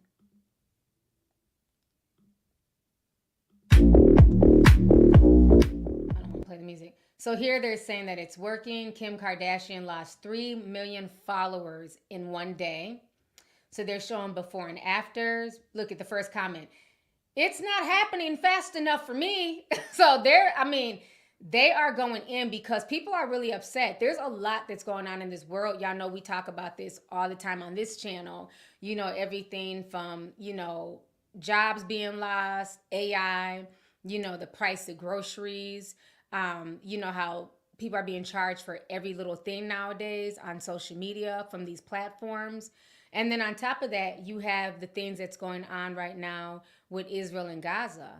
And I believe the area now they're bombing is Rafah, I hope I'm not mistaken. So they've literally told the Palestinians, go here to this safe space, we're gonna bomb over here. Then the Palestinians, they'll go here to this alleged safe space, and then that gets bombed. The hospital, the schools, and everything else. So they've literally been playing whack-a-mole with these people. And so now they've told these folks to leave Rafah. And Rafah is where a lot of like the Palestinian refugees are right now. It's like near like the beach. There's not a lot left. And they're telling them now y'all need to leave Rafah. And everybody's like, where are they supposed to go? You guys are literally about to make it where they can no longer get food and aid into that area. That's like the last remaining area where they can get anything into the strip. And they've been bombing it. So a lot of people are, the videos are very, very disturbing. You guys know I did my deep dive on the whole Palestinian-Israeli conflict a few months ago when everything first happened in October, you know, kind of breaking that down. So it's gotten even worse. Like, we're now in May and so many people, so many babies. So they're really feeling like this is not cool. So they're going and they're putting, you know, they're unfollowing people. Let's see here. And this is the girl. This is the TikToker. She had 10 million followers. She's down to 9 million. So they're going, it's called Blockout 2024. Let's see what he has to say. Who are doing the celebrity block trend where we're just straight up blocking these out of touch with reality celebrities, I commend you. Because listen, if there's anything that I'm good at, it's being a professional hater. So if you're telling me that the move is to block celebrities who can afford $75,000 a ticket to the Met Gala while the rest of us are out here trying to keep our heads above water, I'm all for it. Let's take down District 1. You have my vote. I do have one question though. Why is it that we can't take this same energy and put it towards people like politicians or greedy CEOs? Why is it that the only time that people can band together is when it's trendy to do so on TikTok? Like, this whole celebrity blockout thing is a wonderful idea. Stop giving them views and attention, and their revenue streams will go down. It's a brilliant idea. But what about the ding-dongs in Washington who pass bills in the middle of the night that only benefit their geriatric dinosaur wallets? Could we not all get together and do something even crazier? Like, I don't know, maybe refuse to pay taxes, or maybe we pick a month where nobody spends a single dollar on a mega corporation who rakes in billions of dollars a year, but their own employees can't even afford rent. I just wish we took this same energy that we have on TikTok to block celebrities or annoying influencers, but not the people who have actual impact on our day-to-day lives. Think about it. There was a girl on this app, Hope, I believe her name was, who made an insensitive comment about not wanting to date a guy simply because he was a guy that worked at a pizza place. And the entire internet came for this woman like a storm. Not saying she didn't deserve it, but what I am saying is when our political leaders say something stupid, or when these greedy CEOs do something stupid or say something stupid, we really don't do anything about it except talk about it. So look, I'm all for this celebrity block trend. Let's make us regular folks the celebrities, okay? Let's block them and give us some of that money so that we can better our lives. But at the same time, let's start coming up with some actions to band together to block the people who have actual influence on our lives, the people who have been doing a piss poor job at it. Because I'll tell you what, if I have to continue paying $4 for a single hash brown at McDonald's, I'm gonna start swinging. To the people of this app who are doing the celebrity block trend, he snacked. He ate and left no crumbs at all. I agree with him 100%. Remember, I was ranting about McDonald's the other day, and everybody was like, T, there is no dollar menu. I was like, well, shit me. I didn't know, because I don't eat McDonald's like that. I was shocked. $8. I got a small fry and a McFlurry. So, yeah, no, I definitely agree. But, yeah, this trend is a big deal. It's happening everywhere. Let's see.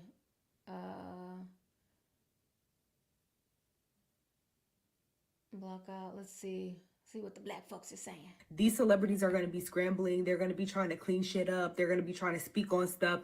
It's too late for all that, because y'all done had all of this time when this genocide has been being committed. Y'all was not saying nothing. Sorry, I had to booger my nose. Oh. Is it still there? Okay. Y'all was not saying nothing.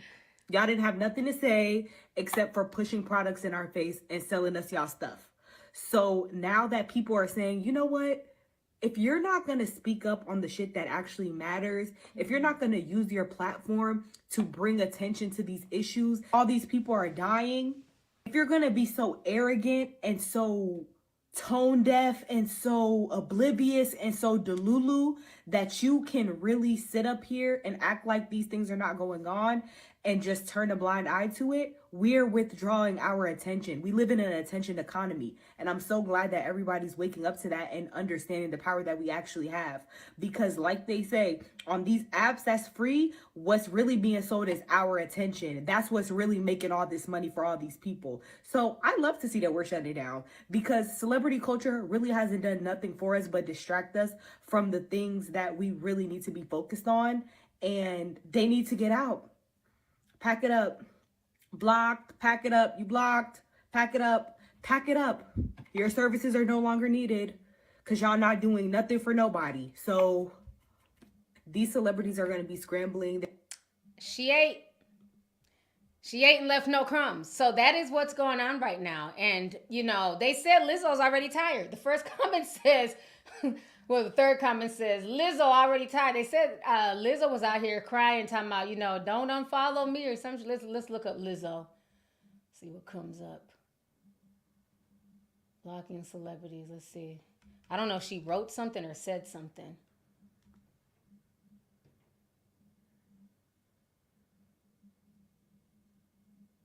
Mr. Old Lizzo. Block Party Lizzo edition. Lizzo post about, okay, let's see. So I blocked Lizzo a couple days ago, so I didn't actually see this on her page, but apparently she has made a video acknowledging Operation Olive Branch and talking about one of the families on there, which is really amazing, and obviously we want to take this win. But for all of the celebrities that are obviously going to start joining in on this because they're afraid that we're blocking them. I'm gonna need you guys to make your videos starting by paying off like a whole family. You know, like show the family, pay them like pretty much the whole thing, and then show another family and say, you know, let's work on this family now. Because like, what are we doing here? Like ignoring that you have way too much money and putting it on us? Like what? No. Okay? Yeah. So I guess they're saying that once people started blocking Lizzo and her engagement was going and her engagement was going down, they said Lizzo ran to pick up that flute, bitch, like she was the Pied Piper. She ran and grabbed that flute, like, come back, you guys. Let's talk about the olive branch. And so basically Lizzo is asking the people to come together and put money in a pot. And so as you see in the comments, people are saying Lizzo literally asking us to pay when she's worth 40 million is dystopian as fuck. Isn't Lizzo worth 44 million? She said she donated, but she could have paid it off easily, right? The cost of a Met ticket would have easily covered it. So, yeah, they're on these celebrities' heads. When I tell you, and this, let's keep it real. This is why they want to ban TikTok. This is why they want to ban TikTok. Because movements are actually starting on TikTok. Things are actually getting done. They actually do come together to speak about, like, you know, just real topics, real issues. So, yeah, this whole trend is very, very interesting. Now, supposedly the girl who started all this foolishness would let them eat cake. She's speaking out. So we're going to go ahead and watch this video and see what the hell she has to say for herself. No amount of money to go to the gala because I wasn't invited. Since I was little, I have idolized the Met. I love the costumes and the design, and it has always been one of my biggest dreams to be invited to attend. After entering content creation, I was told that those dreams are nearly impossible if you are not in one of the inner circles of fashion. So when E reached out to me with interest in being a pre-Met Gala host, I immediately said yes, because I just wanted to get even remotely close to it, just to like see the thing I had idolized for so long. I was at the Mark, which is on 77th Street, and the Metropolitan Museum is on 82nd Street. So that's about as close as I was allowed to get to the Met Gala. People that you saw behind me in my videos were people that were lined up outside the Mark to do the exact same thing as me, which was get content with celebrities as they departed for the Met. The dress that I wore was made by hand by a friend. Okay, I don't care. She's boring. Next. Skedaddle. I'm loving this movement. She got to go. This bitch. Shut the fuck up, please. All right, so we're done with that. It was too much explaining. Somebody said it was echoing, so we cut her off. The point is, they said Lizzo ran to make a statement. Oh my gosh. So basically, you know, I agree. Like, especially with the first gentleman who was like, you know, don't just stop at the celebrities, also block these politicians and everything. Like I've always said on this channel, the new form of currency is attention. It's likes, it's hearts, it's shares. You know, so if you really want to stand against something, if you really don't like something, then guess what? You don't watch it. You don't view it. Because everything that you do is engagement. That's why I've also said on this channel, it never made sense when you have people who start off as influencers and they blow up, and all of a sudden they feel like they're better than the same people who got them to where they're at. First and foremost, you wouldn't be where you're at if it wasn't for the eyeballs of your fans and your supporters watching your content.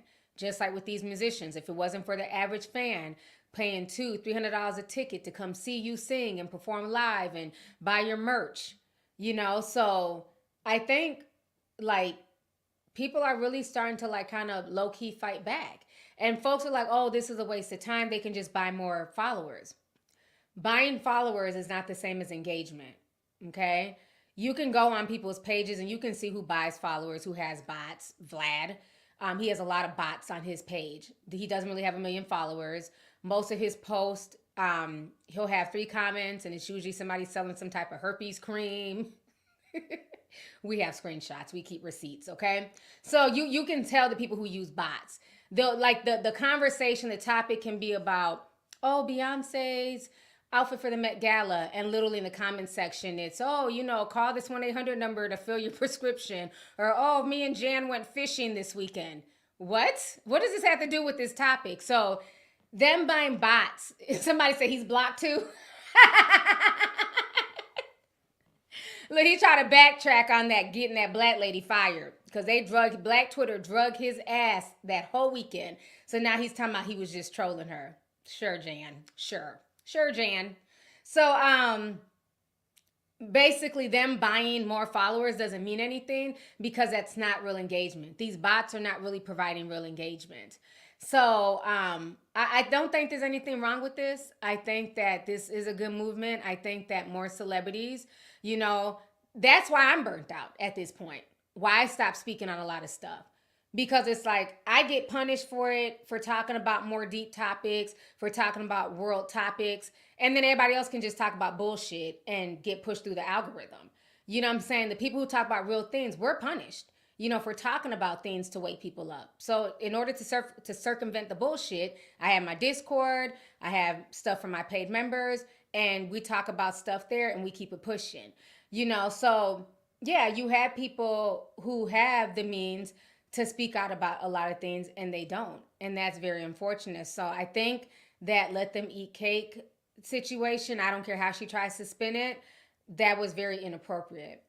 And especially when people are really going through it right now. If you're in a situation where you're okay financially, consider that a blessing, because a lot of people are being affected. A lot of jobs, they're not hiring as much. People are getting laid off. You know, it's a lot going on out here, and people need to understand that. Even today, no, not today, but yesterday, somebody said, I bet not see another Boosie interview. Y'all are too funny. Yes, Jaylee, we've talked about that, like all the subscriptions, everything going subscription based. Now, because of the Kendrick Lamar beef with Drake, which I know this is why it started it, Spotify has now decided to quietly move their lyrics behind a paywall. Let me share this with you guys. I talked about this on Instagram yesterday. So this is what's trending now. Spotify quietly moves lyrics behind paywall. Okay? Because remember, when the whole Kendrick Lamar Drake situation thing was happening, everybody was going to all these lyrical sites, trying to break stuff down. You know what I mean? These new kids don't really do it old school like how we used to. We'd have to listen, pause, write. Listen, pause, write. That's how we got lyrics to a song, right? Because repetition is the father of learning. So, you know, in this day and age, you can just click on your Apple. If you have Apple Music, you can click, there's like a little button you can click and it'll show the lyrics of the song. Same with Spotify. But now Spotify is putting them behind a paywall. So if you want to know the lyrics to your favorite song that you're listening to, it's going to cost. Okay? So it's getting crazy out here. And I can see the other sites following suit. I can see Apple following suit. I can see Genius following suit. You know, now this is what's going on with Instagram.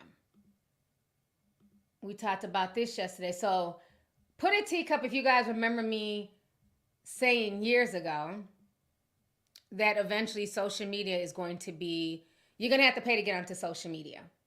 I said this over 3 years ago. I said everything from Instagram to Twitter, all that stuff, they're going to start charging because they have people hooked. So even if people are like, oh, I would never pay for Twitter, there's a segment of the population who will and who are paying for Twitter. Well, now that's starting to come down the pipeline. Thank you for the teacups. I'm glad y'all remember. Because people thought I was reaching and I was crazy. Everything is going towards subscription-based, and a lot of these websites are charging. I mean, think about how many times you'll go read an article from the New York Times, and they're like, oh, they'll give you this much article. It's like, in order to read more, you need to pay $5. It's like, when I tell you I am subscription out, and I pay for a lot of these news websites because it's like, I want to read the rest of the article. I want to support the writer. Cool. But it's like, damn, everybody has a paywall. I mean, even the most obscure website, www.imjustmakingNewsStories.com. Who are you, a tried and tested journalist? Whose writing is this? And why are you behind a paywall? We don't even know if this is real news or real tea. It's like everybody's behind a paywall now. So again, the internet, the money's not moneying. And advertisers are pulling out. They're tired of the celebrities and the influencers who have scammed them, because a lot of these advertisers thought that, because somebody has 4 million followers, that equates all these people, they're going to run and go buy our stuff. And they found out the hard way. A lot of them followers are bots, and most people are not going to buy it. We used to buy stuff from influencers initially because we assumed that these were real products that they were using. But then after the whole scam that Kylie, or was it just, I think it was Kendall Jenner, the Fyre Fest debacle. Remember, it was all the top models. I think it was Kendall, Emily Ratajkowski, Hailey Bieber. It was all the flyest people. And they made it seem like, this is what's going on and come join us. Nobody realized that Fyre Festival ad was really an ad. They thought that they were going to go there and they were going to, swim the seas with these models and, eat a ham sandwich, with Kylie or Kendall, whoever was there, whichever Jenner sister was there. So after that happened and all these rich kids lost their money and it turned into the Hunger Games on that island and they were being fed cheese sandwiches, the FCC had to step in and make it a national law that you must disclose that you're being paid and that what you're pushing is an ad. So that is why now you see influencers, they're supposed to, some still don't, but that is why now you see them putting hashtag ad. But they try and put it like way down at the bottom of their, of what they're typing. They try and make it really, really minuscule. So people would think that, they're really loving this L'Oreal product, knowing that L'Oreal gave it to them and is paying them to promote it. So because of that, a lot of advertisers are not advertising as much. I know I talked to one of my celebrity friends and they basically told me the same thing. They're not even getting offers that they were once getting to promote. It's just not there. The industry is really going through it. So not just regular folks, but also these celebs. So that's why now they're like hawking everything. So this is what's going on now with Instagram. I'm going to go ahead. We're going to play this and watch this. This just broke yesterday. So let me share this here.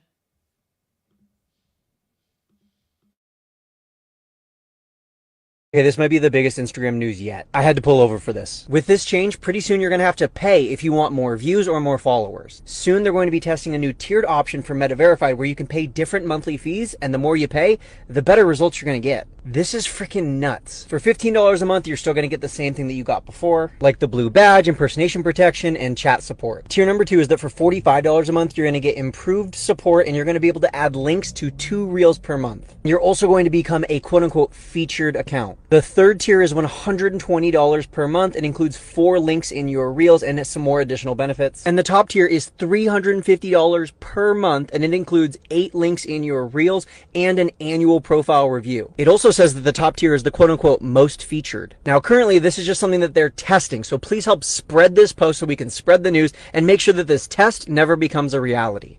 Okay, this might be...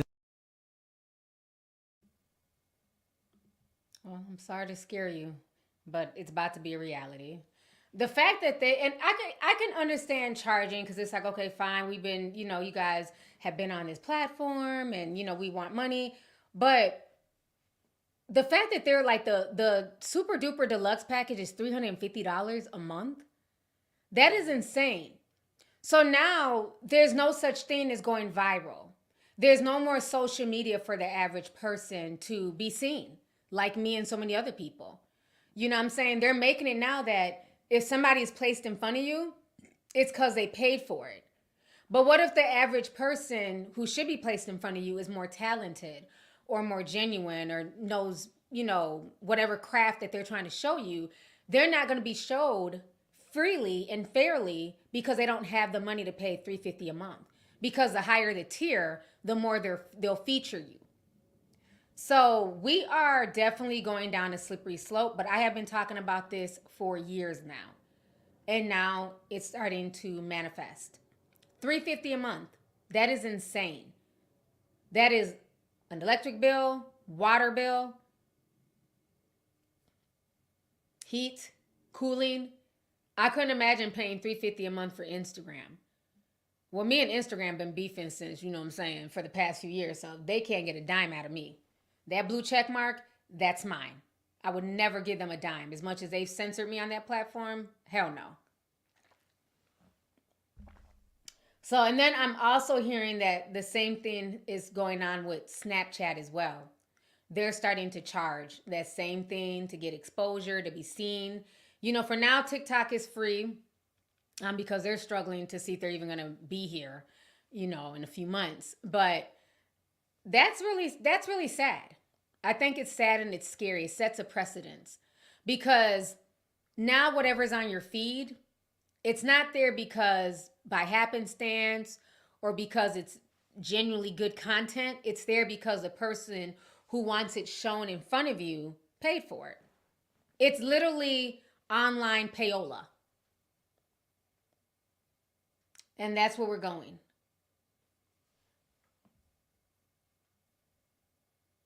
So yeah, it's getting nuts. And again, I'm not saying that there's anything wrong with subscriptions or, you know, paywalls and stuff. Because hell, I put my deep dives behind a paywall because I know how hard I work on them. But I think I'm also fair in the pricing. It's $5. And it's been $5. I don't plan on raising the price. People be like, you should charge way more. I'm not going to because I don't want it to feel like a bill. You know what I'm saying? So $5, it's all it is. But it's like, yeah, you have a lot of people, a lot of influencers for their Discords and things like that. They charge $25.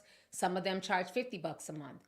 And then they charge that much and they don't even be in their Discord. They don't even meet with any of their followers. They don't do meetings. So it's just like, well, what are they paying $50 for? You're not even engaging with them in your Discord. It's weird. But, you know, to each its own. But yeah, I think at this point, it's going to be a lot of paid sites. So I think, like I've said before, we have to go back to the wwws. We have to go back to using our websites because we've made a lot of these micro blogging sites like Instagram and, you know, things like that. We've made them rich. They got money on their platform because of people using their platform and advertisers coming. But think about it. If you get kicked off their platform today, and this goes for YouTube, Instagram, Snapchat, anything that you use, if that shuts down today, how do you get a hold of your followers? If you're Spotify, let's say you're an artist, right? You're an artist on Spotify, you're an artist on Apple Music. If they decide to shut you down, they don't like your music, you're too controversial, and they shut you down, how do your fans find you? How do you get a hold of your fans to say, hey, come over here and follow me? Remember, they have all the data. They have the emails. Yeah, I can Google metaphysical life mastery, but is that going to take me to his email? 9 times out of 10, no. So that's why we have to go back to using the wwws. We have to go back to building your own brand like we did in the early 2000s, mid 2000s. You would literally go from website to website to website. I'd go on Bossip, Media Takeout, Freddie O, Concrete Loop. It was a bunch of them back then. ESPN, WWF.com, WWE, whatever. You'd go on all these different websites. And then we got conditioning to going to one place to get your news. Just go on to Facebook. Just go on to Instagram. Just go on to YouTube. But again, they have all the data. So you have to have your own websites. You have to start having email list. Because if these social media platforms go by the wayside, you have no way to connect with anybody or reach out to them or tell them, oh, I'll be at this concert. I'm performing here. I'm performing there. So yeah, we've been really conditioned, but I've been talking about this for years. So that goes for everybody. You don't have to be like, TMZ is another one. Correct. You don't have to be a huge influencer. You know, maybe you sell soaps. Maybe you sell candles. You don't want to just be dependent that all your fans are on Instagram. You want to have an email list so that way you can tell your fans outside of social media, hey, I have new scents dropping. Please check them out. So we have to go back to that old school thinking because the whole social media landscape is about to change. It's about to change. Sun Gaze says, you learn something. You're learning something new.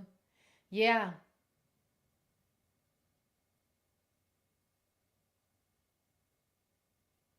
Somebody says, let's see here. Denise Duncan says, I follow who I follow. The moment they start playing cap, I'm shutting it down. Yeah, it's a lot. It's a lot that's going on. Yep, PerezHilton.com. Yep, I'm actually on Perez Hilton's website as well. Yeah, so y'all have to start building out those email lists and not solely depending on social media. So I think I hit on everything I need to talk about. Yeah, I did. Let me read the rest of these super chats here, and I'm going to go ahead and get ready to leave. We have over 7,000 people in the house. Thank y'all so much for joining me today. Hope y'all enjoyed this stream. Let's see here. Pretty Brown sent 1999 says, not a new yoga position, TLOL. Thanks for bringing real content. You are more than welcome. Thank you so much for joining me today. AC Watts sent $349 in, I think, Bangkok money. Says Aries is known for honesty. Leo is known for loyalty. This is why I rock with T since 2009. Yes, fire signs, energy, love and support. Good morning from Bangkok, Thailand. Ooh, I had that right. Thank you so much, AC. I appreciate you. And yes, Leos, we are big on loyalty. Really, that's why I can't get with certain celebrities who like, who social climb and go from click to click, friend to friend, fuck out of here. I'm very loyal. And I love hard. And so once I consider you a friend, I don't play with that. And the second I even sense disloyalty, I'm out. Leos are cutoff artists. We don't ask too many questions. We'll give you enough rope to hang yourself. And once we see how you get down, we cut that rope and we're out. That's what, I changed my number. I haven't changed my number in a while, but there is a point where I would change my number like once a year just because I'm out. I don't, you know what I'm saying? More people got my number that I don't want to have my number. So yeah, we're out. I don't get attached to things like phone numbers. And so I have no problem picking up and moving. I'm out. Once I don't like something, the vibe is off, I'm out. Selling, we're out. But I've gotten better. I think my spirit is more calm now. So I don't, I really love this house. But yeah, people are like, you move all the time. I'm a Leo, shit. Once something is, we're just out. That's just what we do. You know what I mean? Like, we have big hearts. We can be ferocious at times, but we're soft. Once you get past that hard exterior, we're soft, and we can be very emotional people. You know what I'm saying? And sometimes it comes off as arrogance. Like, oh, I told you so, but we're big cats. I like my pat on the back. Like, I told you so. You know what I'm saying? That's just part of a Leo. We like to be patted on the head, damn it, like kittens. You know what I'm saying? So, yeah, I'm big on loyalty. And yeah, Aries are cool people too. My sister-in-law, my ex-husband's sister, she's an Aries. She's very honest. Slightly bipolar, but very honest. She would go in. But yeah. Them fire signs, honey. Just says that's how we're designed. Yup. It is. I think every zodiac, has their, their quirks, their good, their bad, stuff like that. Like I said, and I acknowledge my bad side, which can be arrogance. Leos can be arrogant. You know what I'm saying? You can't tell us shit. We can be kind of stubborn too. You know what I'm saying? But once we get over that, you know what I'm saying, we will go back and self-reflect. You know what I'm saying? Once we're alone and it's okay, was I wrong in that situation? And if I find out you know what? Yeah, I didn't handle that the best way. I'll come back and self-respect. Why I keep saying self-respect? Self-reflect. So that is one thing that we will do. We will self-reflect, and we will, you know what I'm saying, get up off our thrones and apologize eventually when we are wrong. So yeah, that comes with age though. That comes with age. Cause I remember one time I thought this girl was throwing shade at me, and I said something smart to her. And she's like, I wasn't even throwing shade. I was just asking, I wish your TikTok was longer. But I thought she was saying something about my dress, being too short. And so I was like, I said something kind of flipped to her. And then when she came back, was like, no, I wasn't throwing shade. I was saying this. I felt so bad. So I hunted her down on Facebook and was like, I'm so sorry. Because that's that Leo. When we feel like we've done somebody wrong who genuinely wasn't, doing anything wrong to us.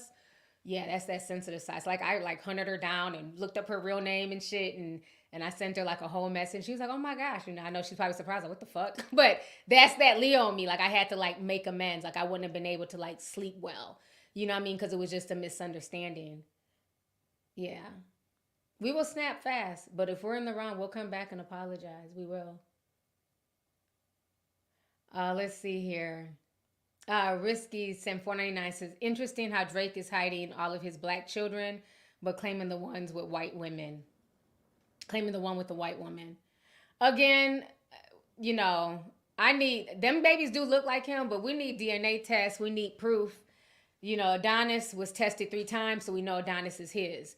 The little Mexican daughter and the little black baby with the afro, we need receipts. We need receipts.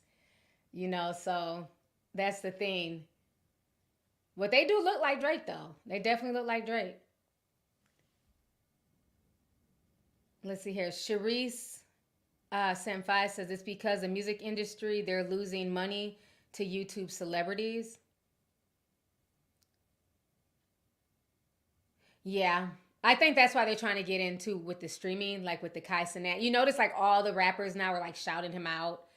They're like, oh, Kai Cenat. It's like they're like now he's like some type of tagline. It's so funny. So I think they're definitely trying to tap into the youth, and that's why they're trying to give these young streamers, streaming deals and stuff like that on like Rumble, and not everybody has left Twitch. Twitch is trash, but there's another one that they all use. I can't think of the name of it. The one that Aiden Ross is on. So yeah, they're definitely. They have a lot of competition now. Maya Lacole says, also, why is there an update on most apps with an AI chat search in the bar? Listen as soon as you open the app. I've just noticed that too. I noticed that, I want to say it was on Instagram or TikTok. It was on one of my apps too. And I'm like, what is this AI thing? I didn't know where it came from. So I closed it out. And I was like, what the hell? I thought I was tripping. Yes, Kick. That's what it is. Kick. Thank you.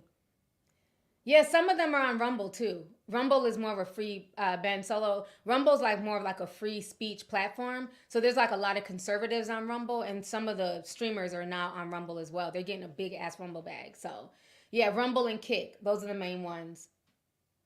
I got a Rumble account, but I don't use it. I need a Rumble bag too. So until they give me a bag, I'll be right here. So they ain't offered me no bag yet. So, but I do have a Rumble account over there. But I just use it to, sip tea and be nosy and see, what's going on with the conservatives. That's why I be over there. Get my little conservative tea over there because they done blocked them and took them off of YouTube. And, I think a lot of them are back on Twitter, but most of them are on Rumble. So I go over there and see what they're on. I'm nosy, honey. I be trying to know what everybody's talking about. Let's see here. Nikki sent 1999 says, first super chat, fellow Leo. Thank you for using your platform to educate with some of us, T. You're amazing. Have happy Mother's Day. Thank you so much, fellow Leo. Appreciate you. Thank you for the super chat as well. So yeah, that's what it's about. And I'm glad we can have other discussions here, so I'm glad you guys are always open to that. Mamani Sim 499 says, astrologically, this year is the year of civil war energy. We see it everywhere, conflicts, physical, spiritual, and mental. I definitely agree. And then they had that movie that came out this year too called Civil War. I haven't seen it yet. Some people said it was good. Other people said it was whack. So I don't know. I haven't seen it personally though. Let's see. Geechee Girl says, interesting, all these changes on social media platforms 6 months before the elections. That's a good point, because I also feel like that is why Tucker Carlson was removed off of Fox News, because he has that power to really sway, especially conservative voters. And I feel like that's why they removed him. But, now he's doing his thing on Twitter. I recently got a chance to finally finish, because it took me a while. That was a long ass podcast. The podcast that he did with Joe Rogan. So I got a chance to finally finish that 2 days ago. And it was pretty good. It was really interesting to see a different side of Tucker. But the only thing that kind of annoyed me is not saying he tries to act perfect, but I don't like when people act like they just, like Joe was like, oh, do you watch this show? No, I don't have a TV. Oh, have you ever heard this song? I don't listen to music. Like, just act, like, stop trying to act like you're not human. Like, I refuse to believe that somebody who knows everything that's going on in the media landscape doesn't have a TV. Like, it's almost like when people try too hard to be too cool. That was the vibe I was getting at times. Like, sir, just say that you have a TV. Just say you be on the internet. Oh, I don't know what they say about me online because I don't go on the internet. Well, how do you know all of this information? You know about everything going on overseas and in Russia, but somehow I'm supposed to believe that you don't have a TV and you don't go on the internet? Like, what is this, 1945? Like, shut up. Just admit that you have a television and you go on the internet like everybody else. Like, I don't know. Like, it was little things like that kind of annoy me about Tucker. Like, he's trying to act like he's too perfect. And it's like, it's okay to say that you watch TV, sir. Nobody asked you if you're visiting Pornhub at 2 o'clock in the morning. We're just saying, did you see that new movie? I'm just saying.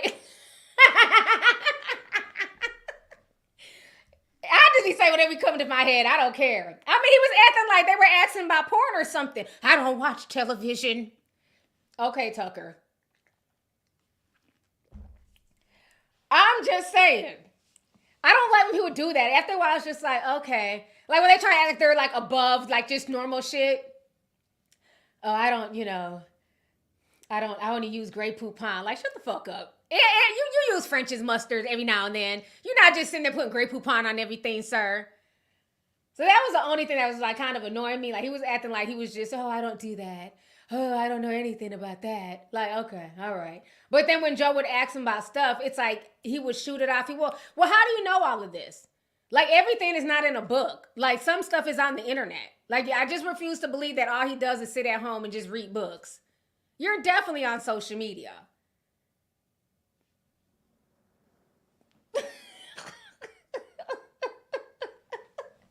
Talking about television ain't his thing. Shut up. Just be lying, child. Y'all know I watch all the show. I'll keep it real. If I do you watch this? Yes. Oh, I can't. I wouldn't think that you watch something like that. Yes, bitch. I like escapism. Every now and then I want to escape. And I'll watch ratchet ass television. Like, what is there to lie about? It's just weird. Yes, sometimes I like beef tracks because it gets me hype. Sometimes, when I'm in the club, yes, I shake my ass when Sexy Red comes on. Okay? It's in the club, right environment. I'm going to dance and be like, ski. Like, I don't understand. Like, why front? It's weird. We're all human.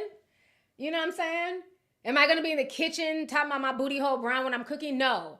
I like to listen to more like old school stuff, hip hop, you know what I mean, while I'm cooking and cleaning. But if I'm in the club and ski comes on, I'm about to ski. Like, what the hell? I don't know. That just be cracking me up when people just act like, they're just so above everything. Like, damn, he just asked you, have you seen this movie? Oh, I don't watch that. Oh, I don't own a TV. Oh, God. I'm like, I hope that he ain't going to be saying this all through the interview. But it was pretty good. I think him and Joe Rogan, they had very good dialogue. So I definitely enjoyed it. Let's see here. Hey, Mimi, Sam 499 says, I believe Kendrick watches you.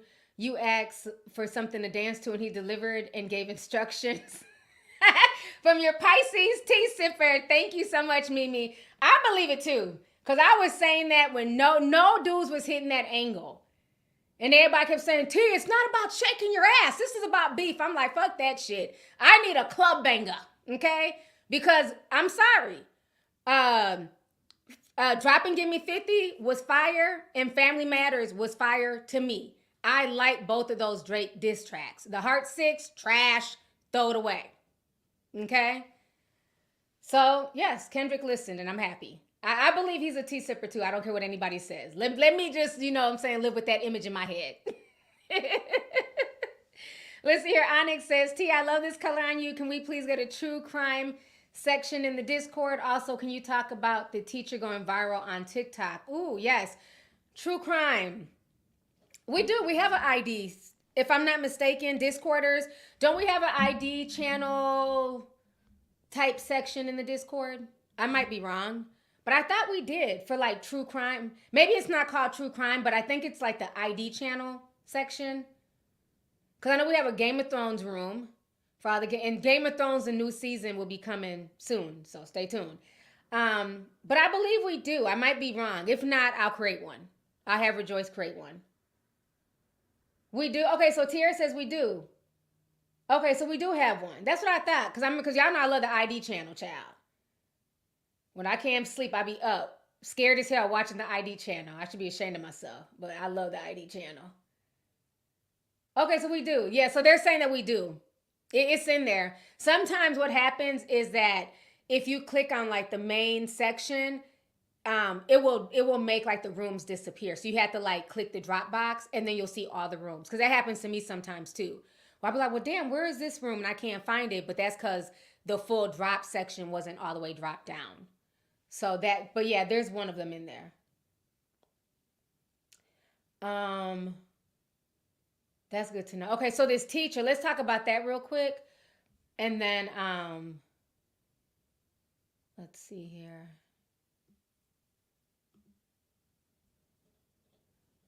They're saying he got fired, child. He's on the curve looking homeless. All right, we're going to talk about this before I go. Because I've been on here for 2 hours and 15 minutes. So there's this teacher, handsome teacher, going viral for allowing girl students to take down his hair. He was on live doing this and people were not feeling it at all. So we're going to watch this video together.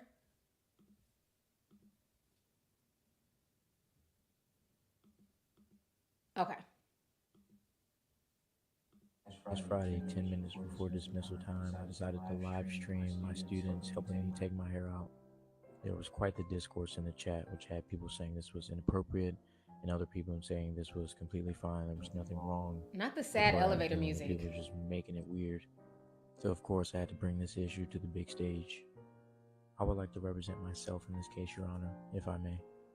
Number one, for a little context, I had a hair appointment immediately after school and I needed my hair taken out beforehand.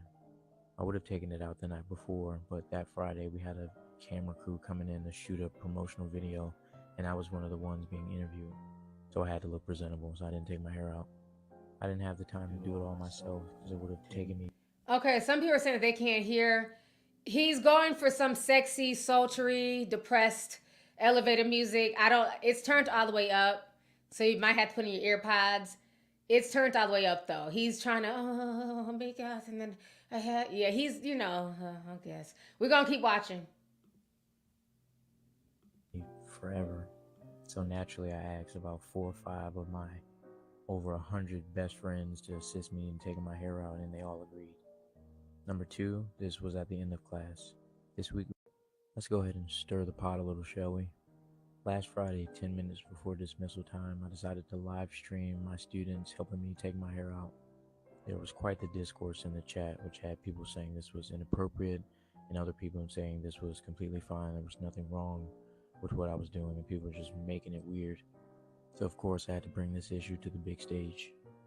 I would like to represent myself in this case, Your Honor, if I may. Number one, for a little context, I had a hair appointment immediately after school and I needed my hair taken out beforehand.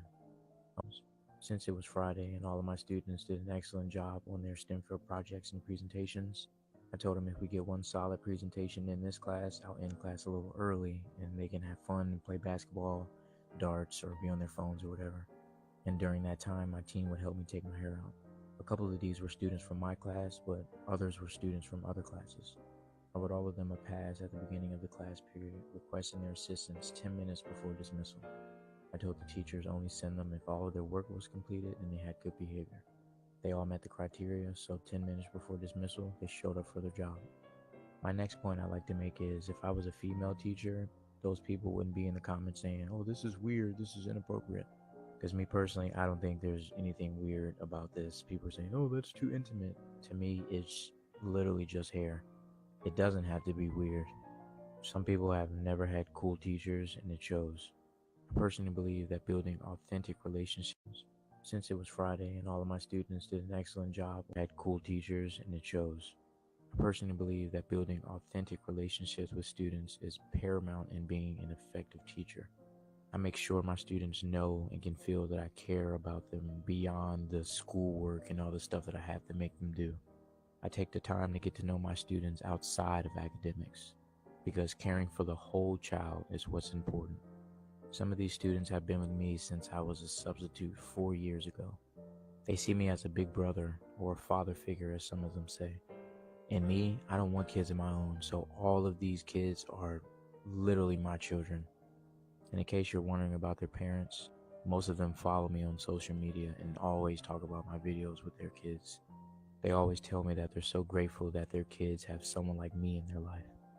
And my admin, they're well aware of my social media presence and they love my videos. To me, this is just another wholesome moment that I'm having with my kids, that I was fortunate enough to have cool teachers, and it showed.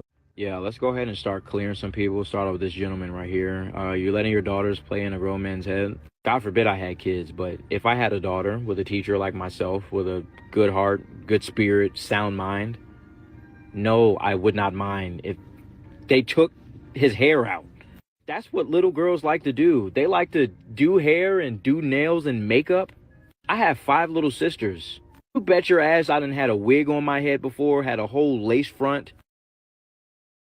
Okay, not him trying to sound tough. How he go from putting us to sleep? We in the chat like, oh shit, I'm about to nod off. Now he like, you bet your ass. Like, no, don't act tough now. Now he trying to wake us up now. You bet your ass I done wore a wig. Sir, you should have had that same energy in that dry ass video, but we're gonna keep listening to him. I said, not him waking us up. Shit. I done got my nails painted, eyebrows done. Bro, this is what they do. As a father, I would even let my daughter do those things. Like if she wanted to paint my nails pink, or freaking put a wig on me, or do my hair, or put makeup on me, I'm going to do every single one of those things. You know why? Because I'm secure in my masculinity. That's one thing that I think is stumping a lot of guys, a lot of grown men today, is they are not secure with themselves and they project their own insecurities onto others. Everything doesn't have to be weird. It's even the way. Yeah, let's go ahead and start clearing some ish. You letting your daughters play in a grown man's head? Do you see how you're already trying to spin that? That's very telling of what you have going on upstairs. We as a people have to abandon this idea of, sexual intimacy being tied with getting your hair done. Have this view because typically you're intimate in a sexual manner with someone who does your hair. Automatically, this whole hair video is going to cause some people to be like, oh, where's that? That's weird. But again, it's very telling of your own state of mind. For you to watch a video like that, literally had the camera set up, protect myself, protect my students. Y'all can see there's nothing suggestive going on. It's like family, it's like community, as people were saying in the chat. This is simply a wholesome, innocent, community-oriented activity. As people mentioned, hair is very important in Black culture. We connect and we bond through our hair.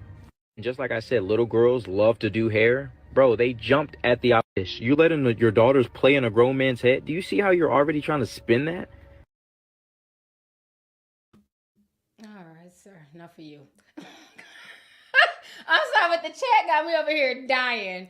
Not everybody, we was ready to fall asleep, child, with that slow ass elevator music. Now let me say this, okay? There's a lot of ways to spin this. I'm gonna keep it real.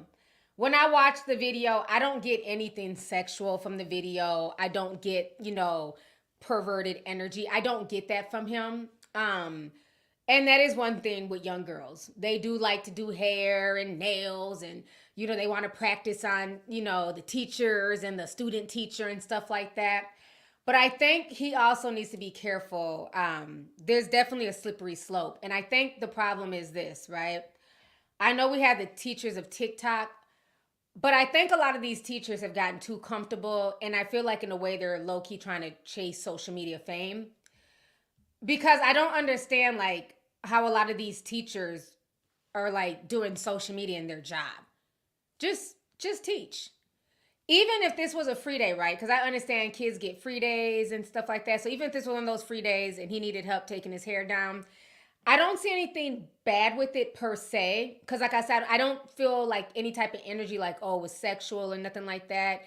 I feel like they were, all the girls were just genuinely, trying to help their teacher out, right? The problem is he was trying to be an attention seeker, okay? And sometimes when you go seeking attention and validation from strangers on the internet who don't know the backstory, this is how you find yourself in a pickle. Now, had you sat there and ate your food and let the kids just take down your hair, had you sat there and just ate the orange without filming all this mess, there'd be no social media, there'd be no way for social media to know about this situation. Because I don't doubt that he's a good teacher. Them kids aren't around him like that, circling to do his hair and help him out if he was a bad teacher. So I don't get that vibe at all. I think he's a good teacher. We need more black teachers, especially black male teachers. So, if it's a teacher that folks can't stand, they're not about to help the teacher out. They're like, take down your own damn hair. You know what I mean? These kids, they got smart ass mouths. So I don't think that there was anything weird in it per se. The problem was you were trying to seek attention and validation via TikTok, via social media. You're trying to show strangers who don't know the dynamics of your classroom, who don't know that it's a free day. All we're doing, we're just strolling the streets of social media. All we do is cause chaos, bitch, okay? That's all social media is. We're just one ball of chaos. We're bored, we're looking for shit to do. We love to troll. Well, not all of us, but just social media in general. So now we're walking the streets of TikTok, Instagram, and all of a sudden we see some man in the middle of the classroom and there's all these little girls doing his hair. We don't know the context. All we know is you're supposed to be teaching right now. Why are they in your head? What is going on here? So again, everything does not need to be posted on social media.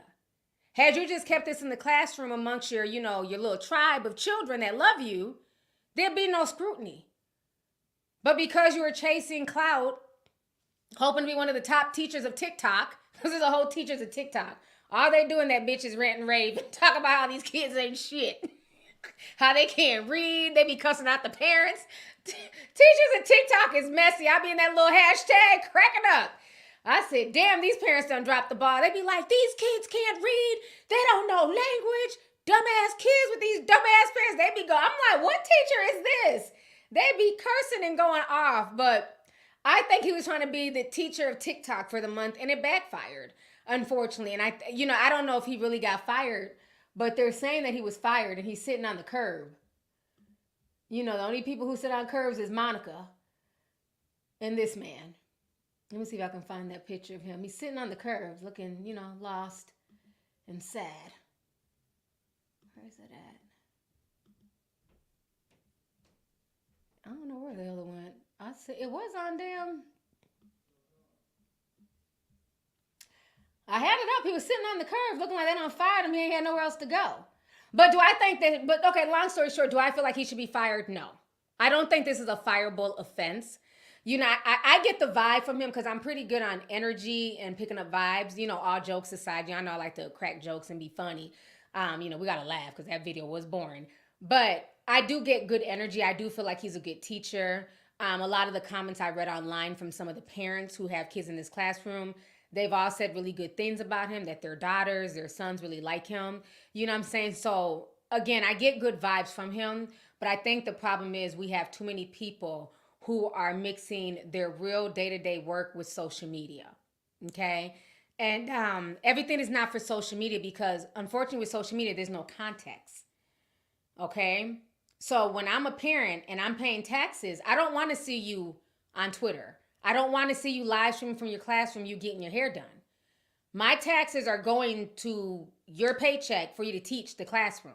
That's how the average parent who's not in that district, who doesn't have a child in that classroom, that's how they're looking at it. And then once there's pressure and backlash from social media, then the school feels like they have to take action.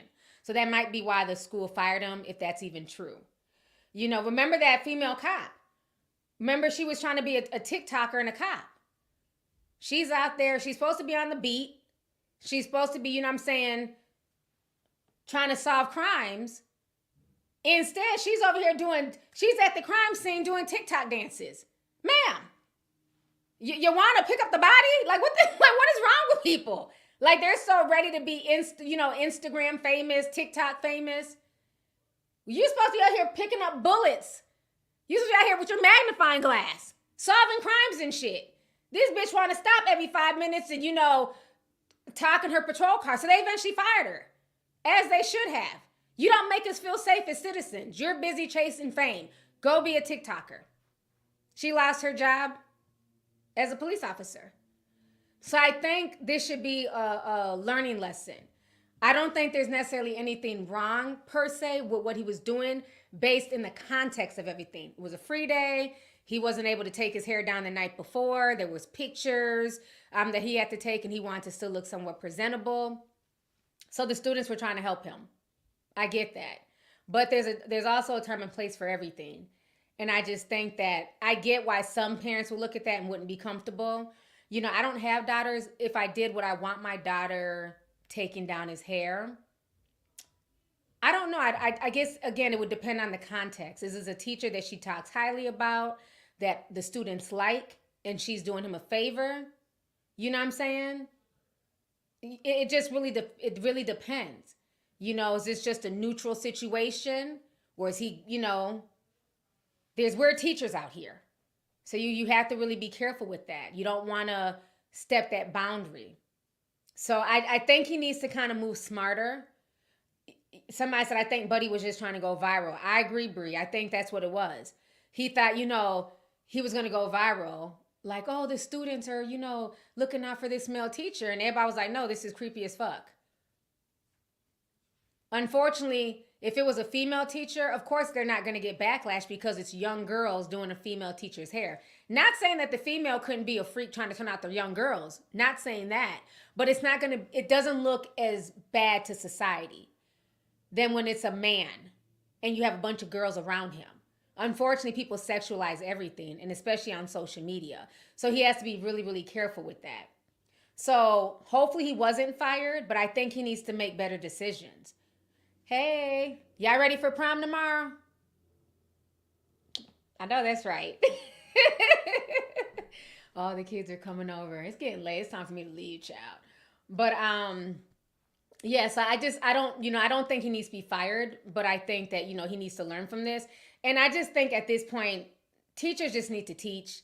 You know, it's just a bit much. All these skits, you know, the kids coming in the classroom, like, it's just, I just feel like they're trying to supplement their income maybe. So that's why they're doing that. But it's just, it's a bit much. It is a bit much that I'm seeing now on social media and on TikTok. So it's just like, you know, just teach. Just teach. And don't post everything on social media. And you won't have to deal with backlash and people questioning you and things like that. So hopefully it's a learning lesson for everyone. Yes, y'all, prom is tomorrow. So the prom crew, they're all downstairs in the, I think they're all about to play basketball. They're in the gym because I hear the basketball. Yeah, the prom crew's here. All right, let's see here. Miss AB sent $1.99, says, inappropriate, teach, and go home. Again, everybody's entitled to their opinion. Hey, so I definitely get it. A lot of parents feel like it was inappropriate. But like I said, just from me, once he explained it, I don't get a bad vibe. I don't get a sinister vibe from him. But I definitely feel like it did need to be on social media. And he needs to deal with the backlash. People are going to have their opinions. You're going to have parents who are not comfortable with this at all. So I definitely get it. I definitely get it. Cherie says, as an educator for 7 years, I believe this teacher was unprofessional. School districts have rules regarding posting students on personal social media, and he probably got fired because he violated that. So now let me ask you that for the teachers who are in the chat, because I'm confused too. Like, how are they able to like post their students? Because they're really posting themselves. Like, I remember there's this one teacher that I follow. They were doing skits on like how, you know, the girls who have dates for Valentine's Day versus the ones who don't. So the ones who didn't, they were coming in either sad and depressed or, you know, I don't care, boys ain't shit. And then the ones who were in relationships were coming in all lovey-dovey. And I'm just like, I know when you film stuff, there's retakes. These are not one-take shots. So are they filming this after school? Like, I'm confused as to why there's so many teachers filming their students. I mean, is this like the norm? Because a lot of teachers saying it's unprofessional and they're not supposed to. So how are these teachers on TikTok able and on Instagram able to do this? Because if that was my kid in the classroom, and you're getting all this virality, whatever it's called, to be viral from all the students. So do all the kids get a check too? Or is the money only going to the teacher? So Christina says, I'm not supposed to post my students. Somebody else says the parents sign a waiver. He got the parents to sign a social media release form. So it seems like the parents are, might be on some attention seeking stuff too. Like if my child appears in this viral video, that can somehow spawn for my child to create their own social media following, then we can get a bag too. Yeah, maybe I'm just old school. I just feel like teaching should be in the classroom. We don't need cameras. We don't need to be able to peek into the classroom to see, what students and teachers are doing. Because then it just like deads all of this unnecessary nonsense, Somebody said it's unethical and unprofessional. It's a form that the parents have to sign. It looks innocent until it isn't. That's true. Rockabye Baby says it's very unprofessional. Those kids could have been learning something, but they were taking his hair down like they're at cosmetology school. I think he was saying it was a free hour, so basically the kids would have been on TikTok or Snapchat anyways. Trust me, they're not learning much in a lot of these school systems, unfortunately. So yeah. Getting Lucky in Kentucky says, even as a nurse, we can't post our patients. That's interesting. Marquis says, parent waivers are for the school's social media, not the staff's personal social media. See, and that's what I thought too. I always thought when you sign picture waivers, because I remember signing them when the boys were younger, but that was for like normal stuff, like if they're on a field trip and they take their picture and use it for the yearbook. I never knew that it was for like personal teachers' social medias. So maybe it's changed. I don't know. Lisa said he deserves to be fired. So a lot of y'all y'all don't care about this teacher, huh? So yeah, I don't know if he was fired or what's going on with him, but I definitely think that, at some point in time, we have to look at the big picture, and everything is not for social media. Everything is not. Let's see here. Ninja Lion Sis says, I don't think a grown man should be asking little girls for favors. If he wasn't attractive, I don't think people would be accusing it. I don't know. I don't know if it has to do with his attractiveness or not. He's not an ugly teacher. He's handsome, but I don't think that has anything to do with it. I think some people are just uncomfortable, period, because it's a male teacher. Other people are uncomfortable because it's a teacher, regardless of gender, and they feel like, they should be in the classroom teaching, not doing hair, not taking down the teacher's hair. Because you have people saying that if it was a female teacher, they wouldn't be okay with it either.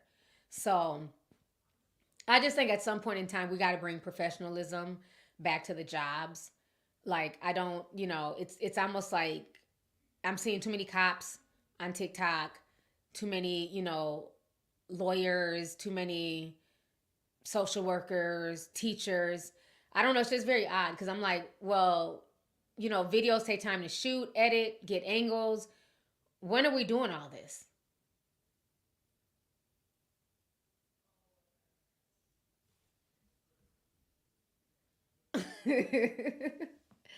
Let's see. Serena says, happy Mother's Day to all the mamas. Enjoy your weekend. Yes, for sure. Okay, yeah, I've been out here for 2 hours and 38 minutes. I gotta go. But yeah, this has been a wonderful stream. I appreciate y'all tapping in today. This was a wonderful Friday surprise stream. So thank y'all for coming through. I'm going to go ahead and get up off of here. Everybody have a wonderful Mother's Day this weekend. We're going to be busy dealing with prom and a few other things. So I'm out, you guys. I love y'all, and I will see you guys later.